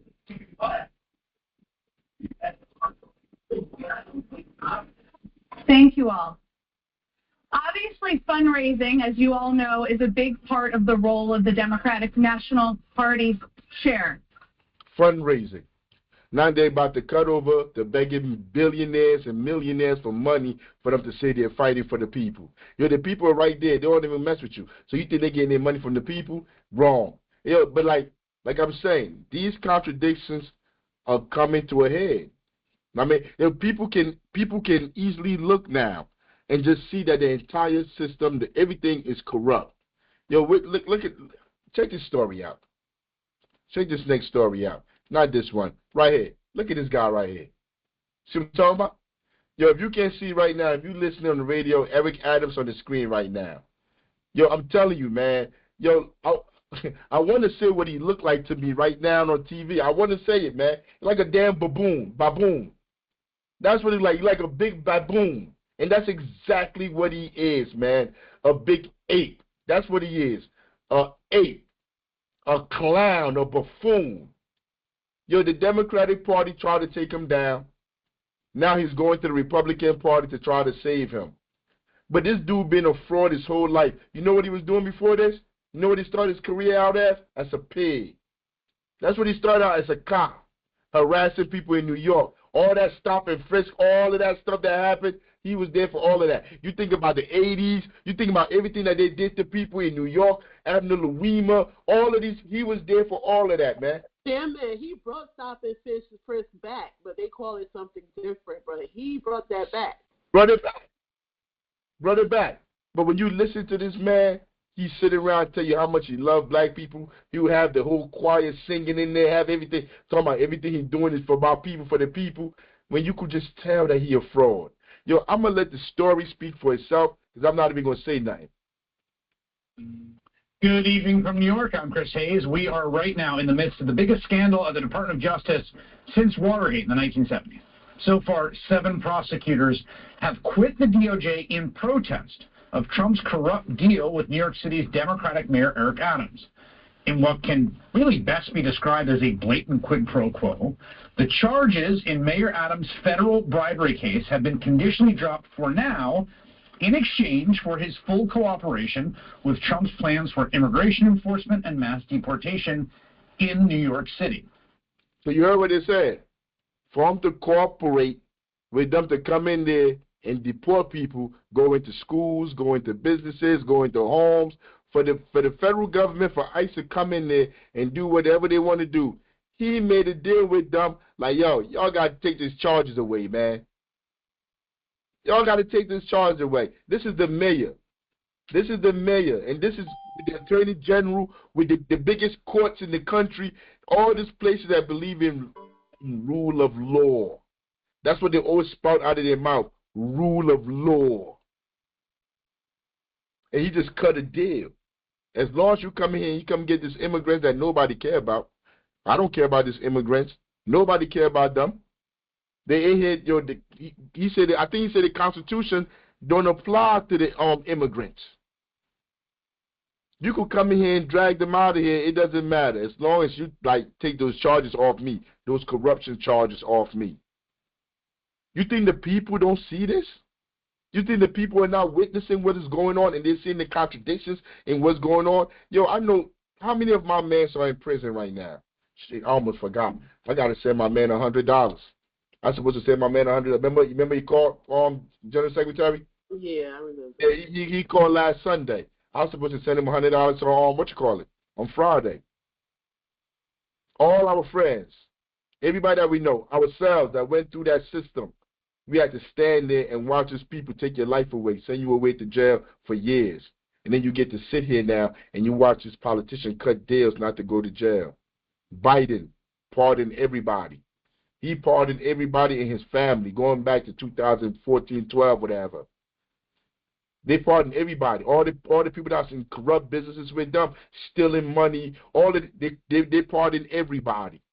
But you sell some weed, you sell some drugs, some coke in the hood, we should sit here and we should turn you into the police. We should snitch to the police to come in and come grab you because you're selling drugs, trying to make money under the table to try to sustain yourself. Yo, I'm not there. I'm not that guy. I'm not that guy saying snitch on anybody in the hood. I snitch on nobody. Nobody in the hood to these people. To these people, to this government, you should go in the hood, the people that are suffering to survive, and you go snitch, go to the police station. Yo, you a problem. You a sellout. You a traitor to your people if you speak into the government. Period. Period. I don't care what the person did. If you go talk to the police, you are a traitor to your people. Because these police are not here to protect our laws, to protect us, to serve us. They only serve the imperialist class. That's what these pigs are here to do. But look at him. He cut a deal, so he won't go to jail. And are you telling me people don't see these contradictions? I didn't record this. This is on MSNBC, All In with Chris Hayes. This is Africa that went out and got this video. I'm not talking about it. They talking about it. And I didn't go in there. Like, if you notice, everything that I'm playing doesn't come from, what would you say, like an independent source or terrorist site. This is from MSNBC. They're the one calling these politicians corrupt. Let me play some more of it. Yesterday, I want to comment on mainstream media because this guy gonna say it's corruption, but he doesn't speak in that same tone when Biden went and pardoned everybody under the sun. That wasn't corruption. It's under the same federal laws. The president can pardon or drop cases on any federal cases they see fit. It was okay for Biden. It should be okay for Trump. But that's, like the chairman said, highlighting the contradictions. But we're going to good for one party and not the other.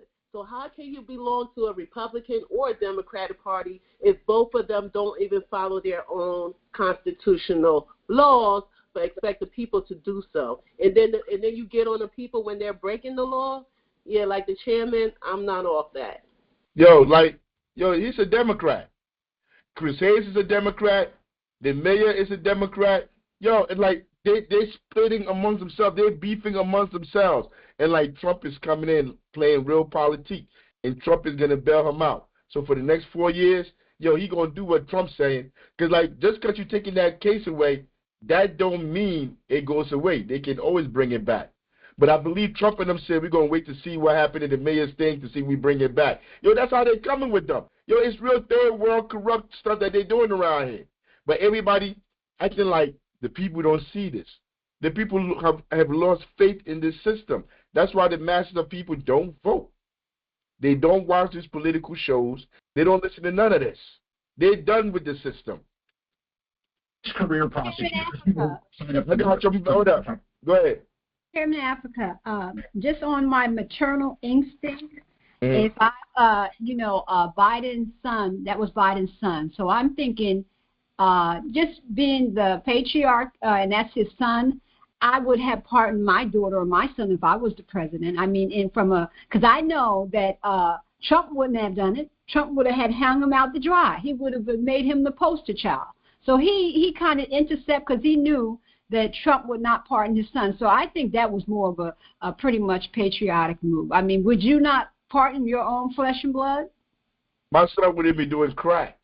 And like what you call it, the guns, have the illegal guns and all of that. My son wouldn't do that. So I wouldn't have to pardon my son. And I probably wouldn't even be president because like what it takes to be president, I wouldn't even be in that system because the entire system is corrupt itself. But hold on 1 second, Scott, before you go. Like let's say like my son is a Panther. We are Black Panthers. If my son is smoking crack, running around with illegal guns, doing all kind of stuff in the organization, and the organization come together and be like, yeah, because of what he's done, he can no longer be part of this organization. As the chairman, if I say like, yo, you know what, I'm going to pardon my son, then I should have never been the chairman. I wasn't qualified. Unlike liberals, as Panthers, what separates us is our integrity, our character, and our willingness to read and study and believe in a political philosophy that we adhere to every single day. I had the conversation with my son, and I told him what I just told you, this scenario I gave you, when it was going on with Biden, I talked to my son, I told him, I wouldn't pardon you. I'm like, if we were Panthers, and you did this behavior, you did whatever, and you violated the rules of Pantherism, I'm not pardoning you. Because then that means that none of this stuff means anything. That we just talking, we just bumping our gums. And my son looked me in the eyes and he was like, he understood. And I'm like, yo, that's the kind of person you have to be if you want to be a leader. I mean, so we already had this conversation. Biden's son is like almost 50, 60 or something. I mean, they should have had that conversation when he was 18, 19, 16, 17. They should have had a conversation about honor, philosophy, who you are, integrity. Hey, to me, if Biden had let his son go to jail, that would be the most courageous and, the most character he would have shown his whole entire career. But letting his son... He would have won the election. He probably would have. But look, by doing do you know how many mothers cover for their children? Do you know how many mothers cover for their children? They know they do wrong. But that's a different story. That's a different story. We on the plantation. No matter... Even in larger spaces. Like he was covering for his son. So I looked at... And we just respectfully disagree. It doesn't mean... No. I'm just saying that... Tell me what you're thinking. Tell me what you're thinking. I'm thinking from a maternal instinct. We mothers and fathers, we cover for our children. Maybe not yourself because you're the exception. No, Bezu. No. I tell my son and my daughter, we got to be able to understand the difference. I tell my son and my daughter, if you go anywhere, the police pull you over of anything, man, you don't say nothing to them. You don't talk to them. You call me, I'm going to come get you. No matter what they say my son did, the police say, whatever they said, we getting our son out of here. You going to Africa, you going somewhere to get him out of here for them to try not to get you. But I'm saying when you're in a leadership position and you're the head of an organization and you're saying these rules are here for a reason, and you're supposed to go by these rules. You're supposed to apply these rules because you're the head of them. And you see all our children going to jail for drugs. You're pounding your head on your fist on the thing like all these savages. They must be brought to heel. You're saying all of this, and as soon as your son get caught with crack, with guns, when you talk about if they get caught with a small dime piece, they going to jail for this, that, for life. But your son get caught. You're a hypocrite. I mean, I understand we could be different and we could think different ways, whatever. But at the end of the day, if you're the head, because we're not the head, and Basil, you're not the head of any justice system, you're not the head of anything in America. Man, if you turn your child in, I'll be upset at you. Man, I will come put your child in my trunk. My child in. Oh, no, that ain't happening. Can I chime into this contradiction? Let me go back to Scott. Go ahead, Scott. You wanted to say something, Scott? Yeah, I wanted to say, first of all, I want to say all power to the people of Africa.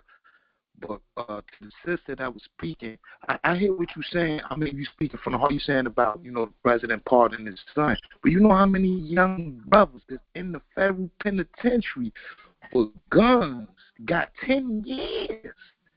Not all of them are repeat offenders. 10 years in the feds for guns. No. That was unethical for him to do that as the president of the United States. All power to the people. Nah, yeah. But you was about to say something. Ethical for Trump to pardon all those felons who broke in did the sedition at the White House? Was that fair also? One thing ain't got nothing to do with the other, sister. We talking about. Hold on now. They ain't got nothing to do with it. These were felons. Okay, you talking about somebody taking crack? That's a matter of choice. Who was he hurting but his own body and his own self? Okay, you're going to tell me those people now, had they been black, Chairman Africa, they would have all been annihilated. Okay. They would have got shot. They would have got shot on the steps. But be that as it may, hey, look, if I went to the Capitol, and I went to the Capitol and I did whatever they said I did, they would have locked me up before I even passed go. I wouldn't have collected $200. You, Bernard, if Patience, we ran up in the Capitol, we would be dead right now. There would not be a story to tell. So so the people that ran up in there, whatever they do to you, it is what it is. You deserve that justice that they give you in there. I know damn well I'm not running up in there. I ain't got nothing in there. I don't have no politicians in there. I don't have no justice system in there. My liberation is not coming out of there.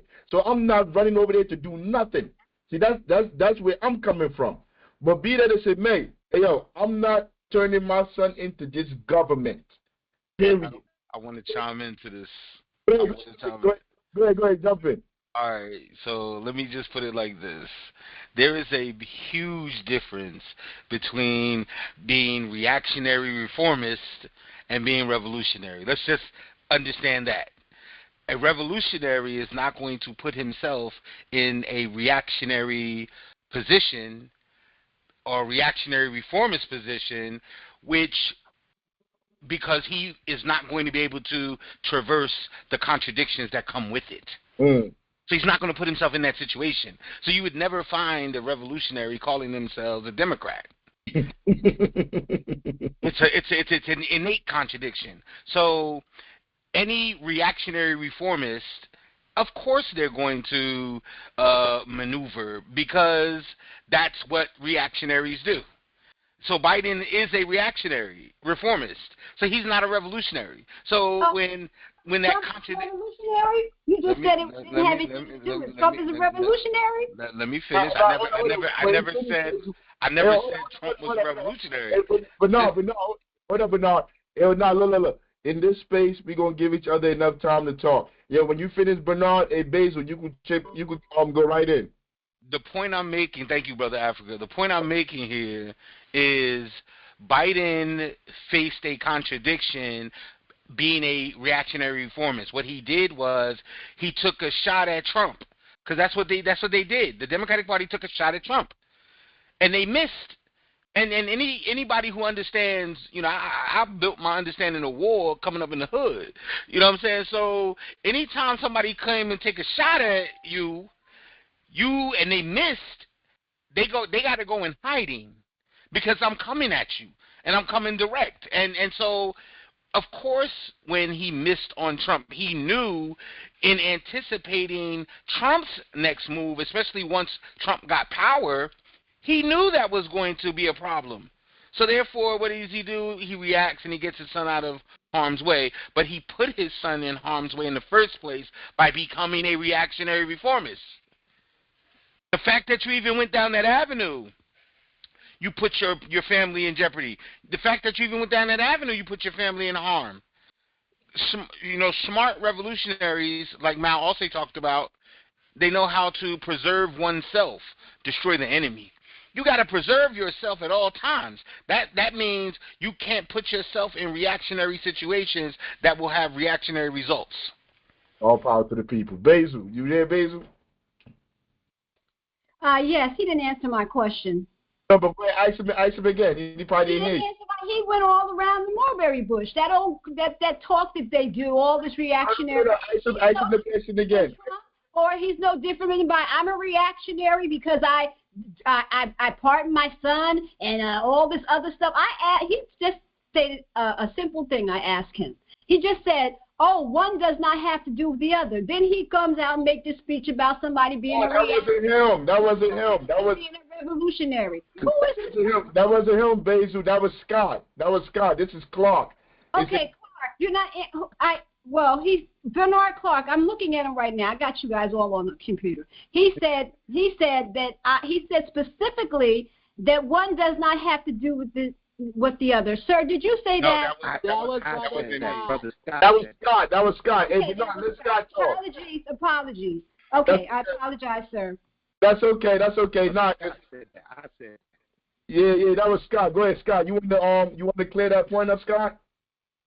I said one thing didn't have to do with the other. I said that again because it was unethical as him, as the commander-in-chief.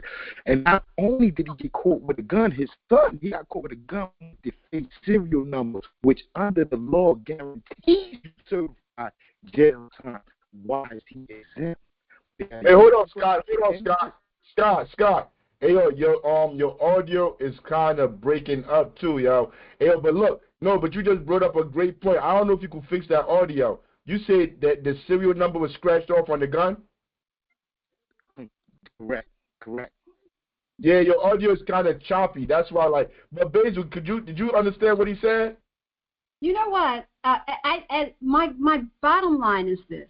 We understand that it was a crime. It was a crime committed by him. Right? Yes, there was a crime committed. Yes, he did wrong. Also, they did wrong as far as the sedition on January 6th.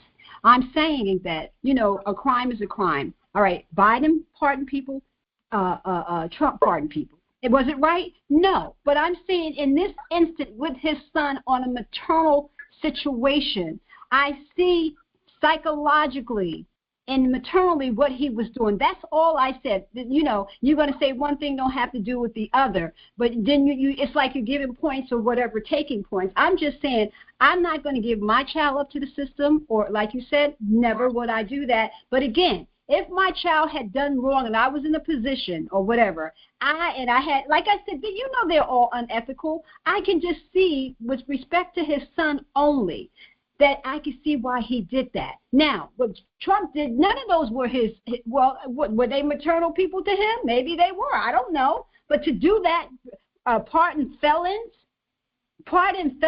and most of them, some of them already got re-locked up after they got out of jail. What do you say about that? What are you saying? I'm just saying that this man did this because that was his blood son. If anything he would have did as far as pardon a person, he would have pardoned his son. That's all.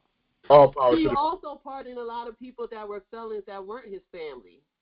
Trump did. So. Trump. No, Biden pardoned people that weren't his family. But look, this is what I want us to understand. Hey, when you come, this is what I want to do, right? Sometimes I want us to have dinners at the house. Like, I don't care if it's Sunday dinner or something, and we're going to be here. We're going to be drinking. If you drink, we're going to drink. We're going to chill. We're going to have conversation. Hey, if you think people are not gonna get upset when we having these conversations, you're not gonna get your blood pressure ain't got to go up. You're wrong. these issues are serious. But when we disagree with each other, we got to understand, like, it's just like your family. Just because you disagree with your family, I mean, it's not a fight. And we got to understand and communicate like that. We going to disagree. I mean, me and your patients and our fit, if you don't know, the general secretary is my wife. We fight all the time. We don't fight about big stuff. But what was the last thing we fought about? It has to do with this show and putting it together, because we fight every Sunday about it. Every Sunday about putting this show, together, and we be going back and forth. Like, where the video say? And make sure you can hear everything. Make sure I don't have to go back and forth. We fight but that don't mean like we don't love each other. And I want us to bring that same thing here to this space. I want us to be able to disagree with each other and like understand we're still on the same wave. But look, we done fought and all that stuff. We didn't even get to the video yet. We only like 10 seconds in the video. He just said the first beginning part of what happened. Resigned rather than help facilitate such obvious corruption by dropping the charges. This morning, a 7th DOJ official in New York City. Now, yesterday, 6 career prosecutors, people who signed up to work for Donald Trump, resigned rather than help facilitate such obvious corruption by dropping the charges. This morning, a 7th DOJ official, a man named Hagan Scotton, the lead prosecutor on the case, joined them. In a letter to Trump's acting Deputy Attorney General, Emil Bovee, Scotton called the deal with Mayor Adams a serious mistake. And he insisted that no system of ordered liberty can allow the government to use the carrot of dismissing charges or the stick of threatening to bring them again to induce an elected official to support its policy objectives. So, boom, so check it. So 6 prosecutors that was on the case that brought the indictment on the mayor for being corrupt. I should have had a list up here of all the stuff they charged him with. My bad, y'all. But everything they charged him with, the 6 people that were on the case, they said, like, yo, we not dropping his charges on him. Like, he did it. We taking him to court. So they said, if you want us to drop these charges, we leaving. We walking off the case. So they left. So the person that was in charge of it, the head person, said, you know what? I'm joining y'all. And he sent a letter to the acting Attorney General Bovee that Trump put in place. And he was like, hey, yo, look, bro, we not letting him slide. We got the case. This is illegal. We not doing none of that. But, see, I'm going to show you how the system works. Because even if them dudes ain't going to do it, there's somebody else that's going to do it. They're going to move them along for somebody to come do it. They do what they want to do. America is lawless. There are no laws. There are no laws for these class of people. The laws the criminal justice is only pertaining to us.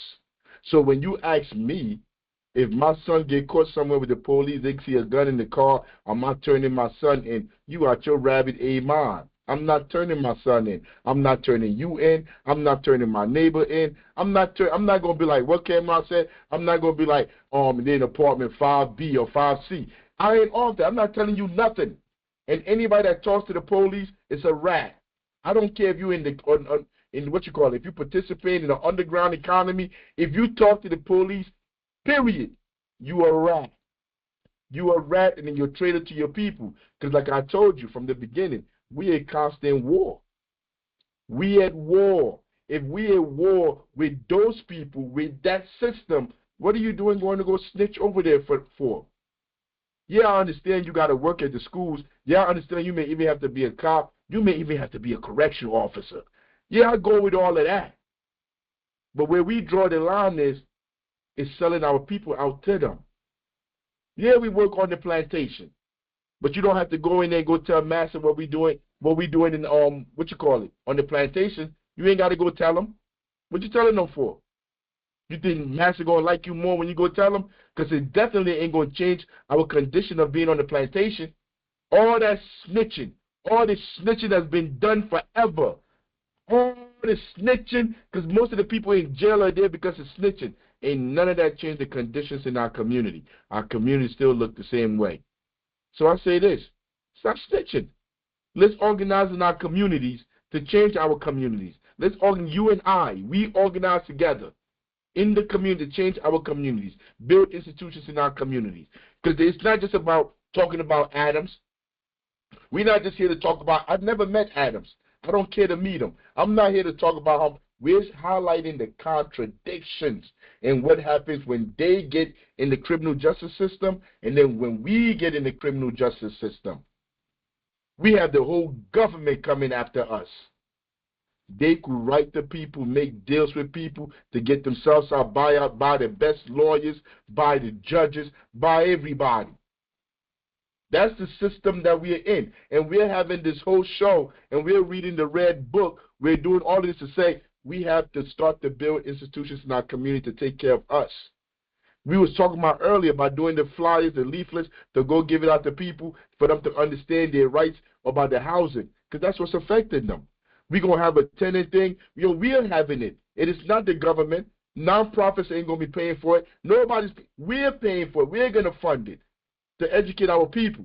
And once you've educated those masses of people, and you, like, let's say 80,000, man, if we could get those 80,000 people together and we could organize those 80,000 people that's already been disenfranchised by the system, do you know how much power that is? But that's outside of them. That's outside of their system that they've created.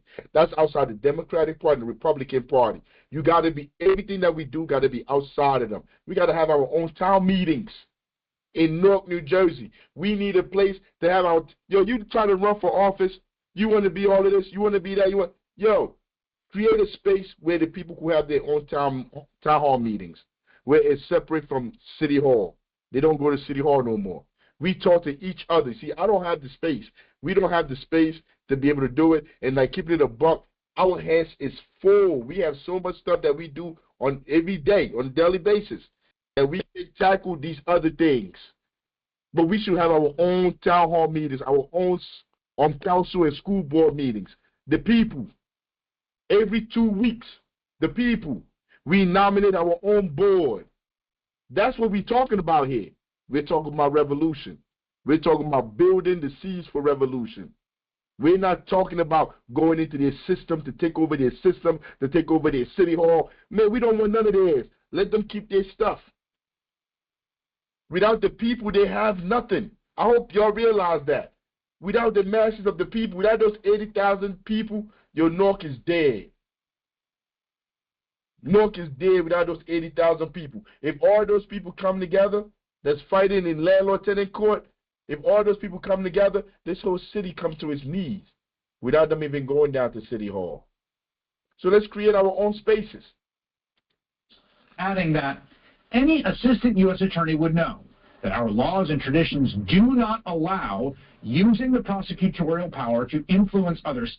Hold on, Bernard, I'm coming to you. After this, when I stop this video, you could go ahead and speak. You hear me, Bernard?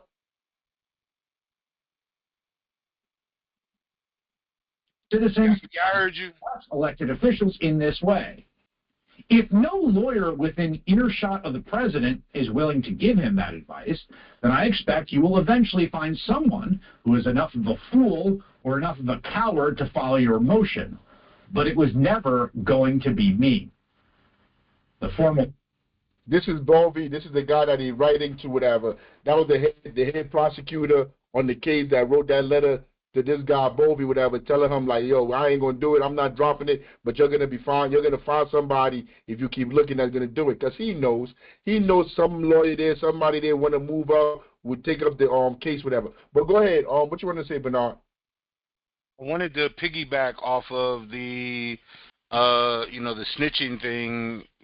I remember, I don't know if it was a couple of years back when, Mayor Baraka was on a show with Cameron, and it was one of them comedians, the black guy, I can't remember his name, but he, posed that question to both Raz and Cameron.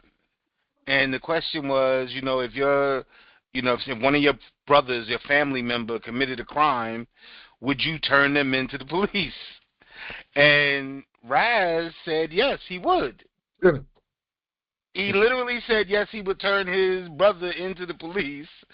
And Cameron, he had that look on his face. He was like, man, you already, like, he had one of them twisted looks on his face. Like, dude, why would you even ask me that question? And to me, there's the difference between black men in the culture. It's like that movie Deep Cover when Lawrence Fishburne was going into the white cop for the job, and the white cop posed the question, what's the difference between a black man and a nigger? And the first guy, he said, I don't know, and the white boy was like, well, most niggas don't. And then he dismissed him. And then when he got to Fishburne, what's the difference between black man and nigger? A nigger's the one that would even answer that question. Like, we gotta learn. We gotta learn how to discern between black people, between black folk. And that's why in revolutionary struggle, it's not about the race of it. It's about the class. And each of those classes come with its own set of contradictions. You think somebody living large because they got $1 billion, and then, one day they in prison without bail, possibly serving life, like Puffy. You know what I'm saying? These people have always maneuvered with money. 2 weeks before, Puff Daddy's indicted, he's given the key to the city by Eric Adams. Like, he literally was given the key to the city of New York by Eric Adams just before he's getting prosecuted. You don't think they knew all of these things in advance? Capitalism, you got to assume capitalism knows everything. Let me say that very loud and clear. You have to assume they know everything. And if you are a revolutionary, then you have got to have your science in order. You got to have your science in order. You're the weapon. You're the institution. You're the institution that is standing before the people, giving them the science that they're going to now look at. And, when we do this, housing pamphlet, we're going to do it together. You know what I'm saying? Organizations, you take the lead. Listen, that pamphlet is going to address the contradictions present in the landlord-tenant situation from the tenant's perspective. Like, we're empowering tenants. Because our job is to empower the people, not the institution. We want to do away with private property, but we don't have to deal with that contradiction in this pamphlet. We can be very, user-friendly to the people. Listen, you need to know this. When you give your landlord a check for your security deposit, they're not doing you no favor. That money is supposed to go into a bank account. And they're supposed to let you know on your lease that your money is in this bank and this is accruing this much interest. Landlords don't even do that. They violate your rights right from the gate. Landlords, your tenants should know as soon as you step in court, if you have your lease with you and it doesn't have the banking information on the lease, then you automatically will get your security deposit returned to you, and you still have a vacancy in the spot. These are the simple things we got to teach the people, so that when they're going into those courts and they're going into those mediations, they have tools that was provided them by the revolutionary class. All power to the people. All power to the people. All power. Filing to drop those charges was finally submitted about an hour ago, following an intense pressure campaign by the man you see there, Emil Bovee, to find lawyers at the DOJ's Public Integrity Office, that's the folks that prosecute public corruption, that would be willing to sign the requisite motion. Now, he finally convinced a trial lawyer near retirement, as well as a supervisor at the criminal division, to agree. But here's the thing, a judge still needs to sign off on the whole thing. Now, we should say Mayor Eric Adams denies the charges against him, insists his deal with DOJ was totally above board. In a statement today, he did not explicitly deny a quid pro quo, but he did deny any trade of my authority as your mayor for an end to my case. But even that denial is difficult to square with the language that Bovee himself used in his initial letter demanding the Southern District of New York drop the pending charges against Mayor Adams, so that he can, quote, devote full attention and resources to the illegal immigration that escalated under the policies of the prior administration. Now, Bovee obviously understands how that could sound like, well, a quid pro quo, which is why he went out of his way to add a very funny footnote, preemptively insisting it is not one, citing an earlier memo from SDNY. As Mr. Bovee clearly stated to defense counsel during our government, the government is not offering to exchange dismissal of a criminal case for Adams' assistance on immigration enforcement. Perish the thought. Where'd you get that idea? Except, Federal prosecutors literally asked the judge to dismiss the case against Mayor Adams. Everyone can see what's going on here. Of course, this all started earlier this week when Danielle Sassoon, she was Trump's pick to serve as the acting U.S. attorney for SDNY. She's a prosecutor with sterling credentials among conservatives, clerk for Scalia. She, in response to being ordered to drop the case, sent a letter offering her resignation directly to the Attorney General Pam Bondi, right, bypassing Bovee, who'd sent her this instruction, writing that Adams' attorneys repeatedly urged what amounted to a quid pro quo, indicating Adams would be in a position to assist with the department's enforcement. Yeah, so that's the acting attorney general. I'm gonna stop it here. But that is, if you want, you could Google this up and you could look it up for yourself. Hey, yo, that's the acting attorney, I think attorney general in New York, that was put in place by Trump. She said no. She said we're not dropping these charges. And she went past the state and she went all the way, I think, to Washington. And she wrote up there, and she told them, like, no, I'm not dropping it. She said, even when we're in the meetings, yo, Adams people were trying to get the case dropped if he supported what they were doing for immigration. She said people from her office even took notes. But that dude, Bovee, whatever his name is, he made them turn the notes in that they took.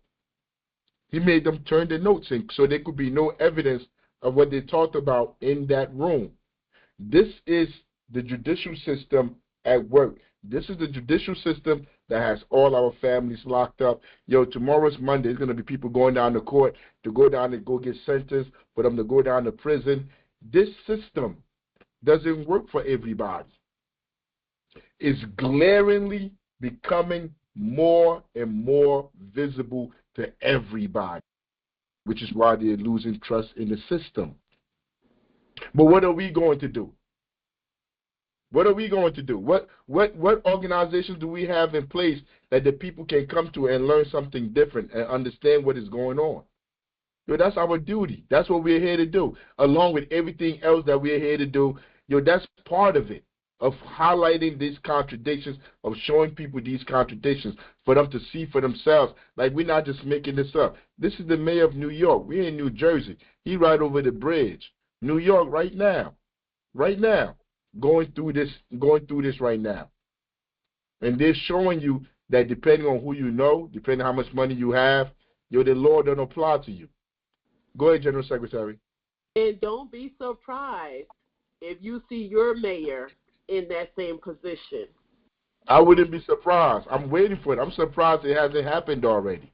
Because off the top of my head, I knew a few charges they could charge him with. That's glaring, is right in your face. I mean, like, and I'm not the CIA, the FBI, these people that go and investigate and stuff, but you could just see it.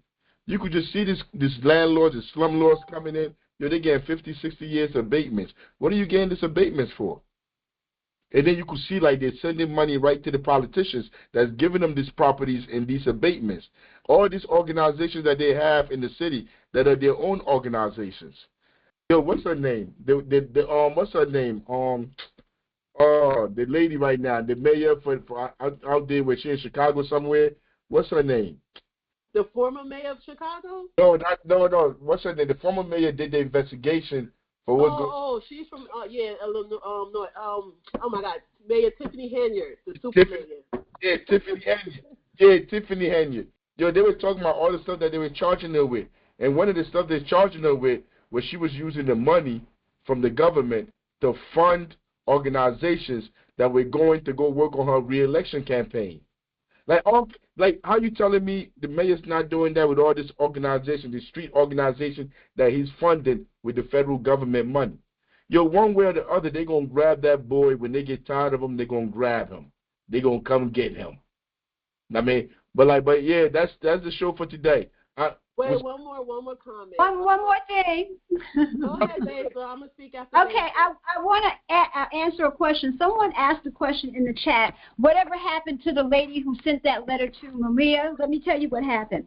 We were doing a lot of demonstrations for her and protesting for her at Orange Street School. Her name is Malin Zunigwa. She is presently in California, and she is I guess a professor at one of the schools in California. So that's where Marilyn Zuniga is. Okay. Okay. All power to the people. Jerry. 1 second, Chairman. In the chat, there was a discussion between race and class or whatever, and my comment was race is a factor, but we're in the class struggle. And I just want to give an example that we showcased today on the show, which is the illegal land grab that is happening. Oh, did we go over there yet? No, we didn't go over that. I was going to leave that off. I was going to leave that off, whatever. Let's not leave that for next show. But shortly, if anybody knows, Ghana has opened their land up to Black Americans here to move back home to the motherland. So, but we're going to discuss further. But I just want to point to that race is not what we're fighting right now, because we have Black people, imperialists and capitalists, that are going over to Africa and recolonizing countries over there. Perfect example is Ghana. That's what those Black people, like your Black mayors, your Black celebrities, when they talk about they're going to get their citizenship over there in Ghana, they're recolonizing and taking the people's land.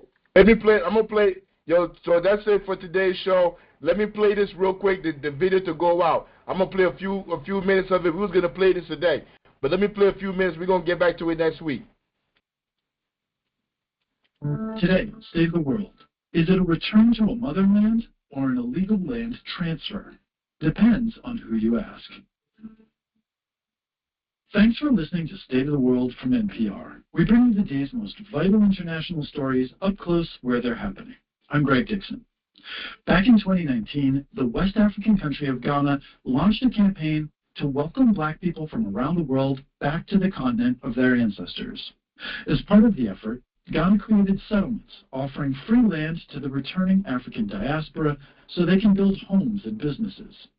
And Piers Emmanuel Akinwotu went to one settlement called Pan-African Village and found that for locals of the area, the settlement has become a source of bitterness. Thousands of houses are dotted across Pan-African Village, a rural settlement enveloped by miles of lush farmland and palm trees near the Atlantic coast. Nobody has ever lived there before. It was idle land. Len Voskaya says he was the first to settle here 3 years ago and says he'll never leave. He meets in the lounge of his 6-bedroom home and guest house. I was born on the island of Jamaica, a couple months before 1950, right? So I'm an old man now, or oldish. He lived and worked in Canada for over 40 years, but never felt he really belonged. I'm going to stop it there. Hey, Secretary General, do we have video to this? No, it's a recording from NPR website. It's not a video. Dang, they ain't got no video. I wanted to see that video because you can hear the video in the back. But I would love to have the video. But this is going on everywhere. I mean, people use the money that they got from the first world countries, whatever, from the Western nations. They live there as second-class citizens, and then when they get ready to retire, they go to these countries where that dollar, carry a little bit of weight. And they go down and they start to buy up the territory and buy everything up. And they become the new colonizers of the space. But, we're going to get more into this next week. But till next time, all power to the people. I live for the people. I die for the people. This was a great show. I like all the people talking. Love you all. I want more conversation. This was a great... I want us to talk like this and have conversations. Even if you feel like we're not going to agree, man, still say what you're thinking, because this is how we flush it out. But till next time, all power to the people. I live for the people. I die for the people. All power. All power. All power to the people.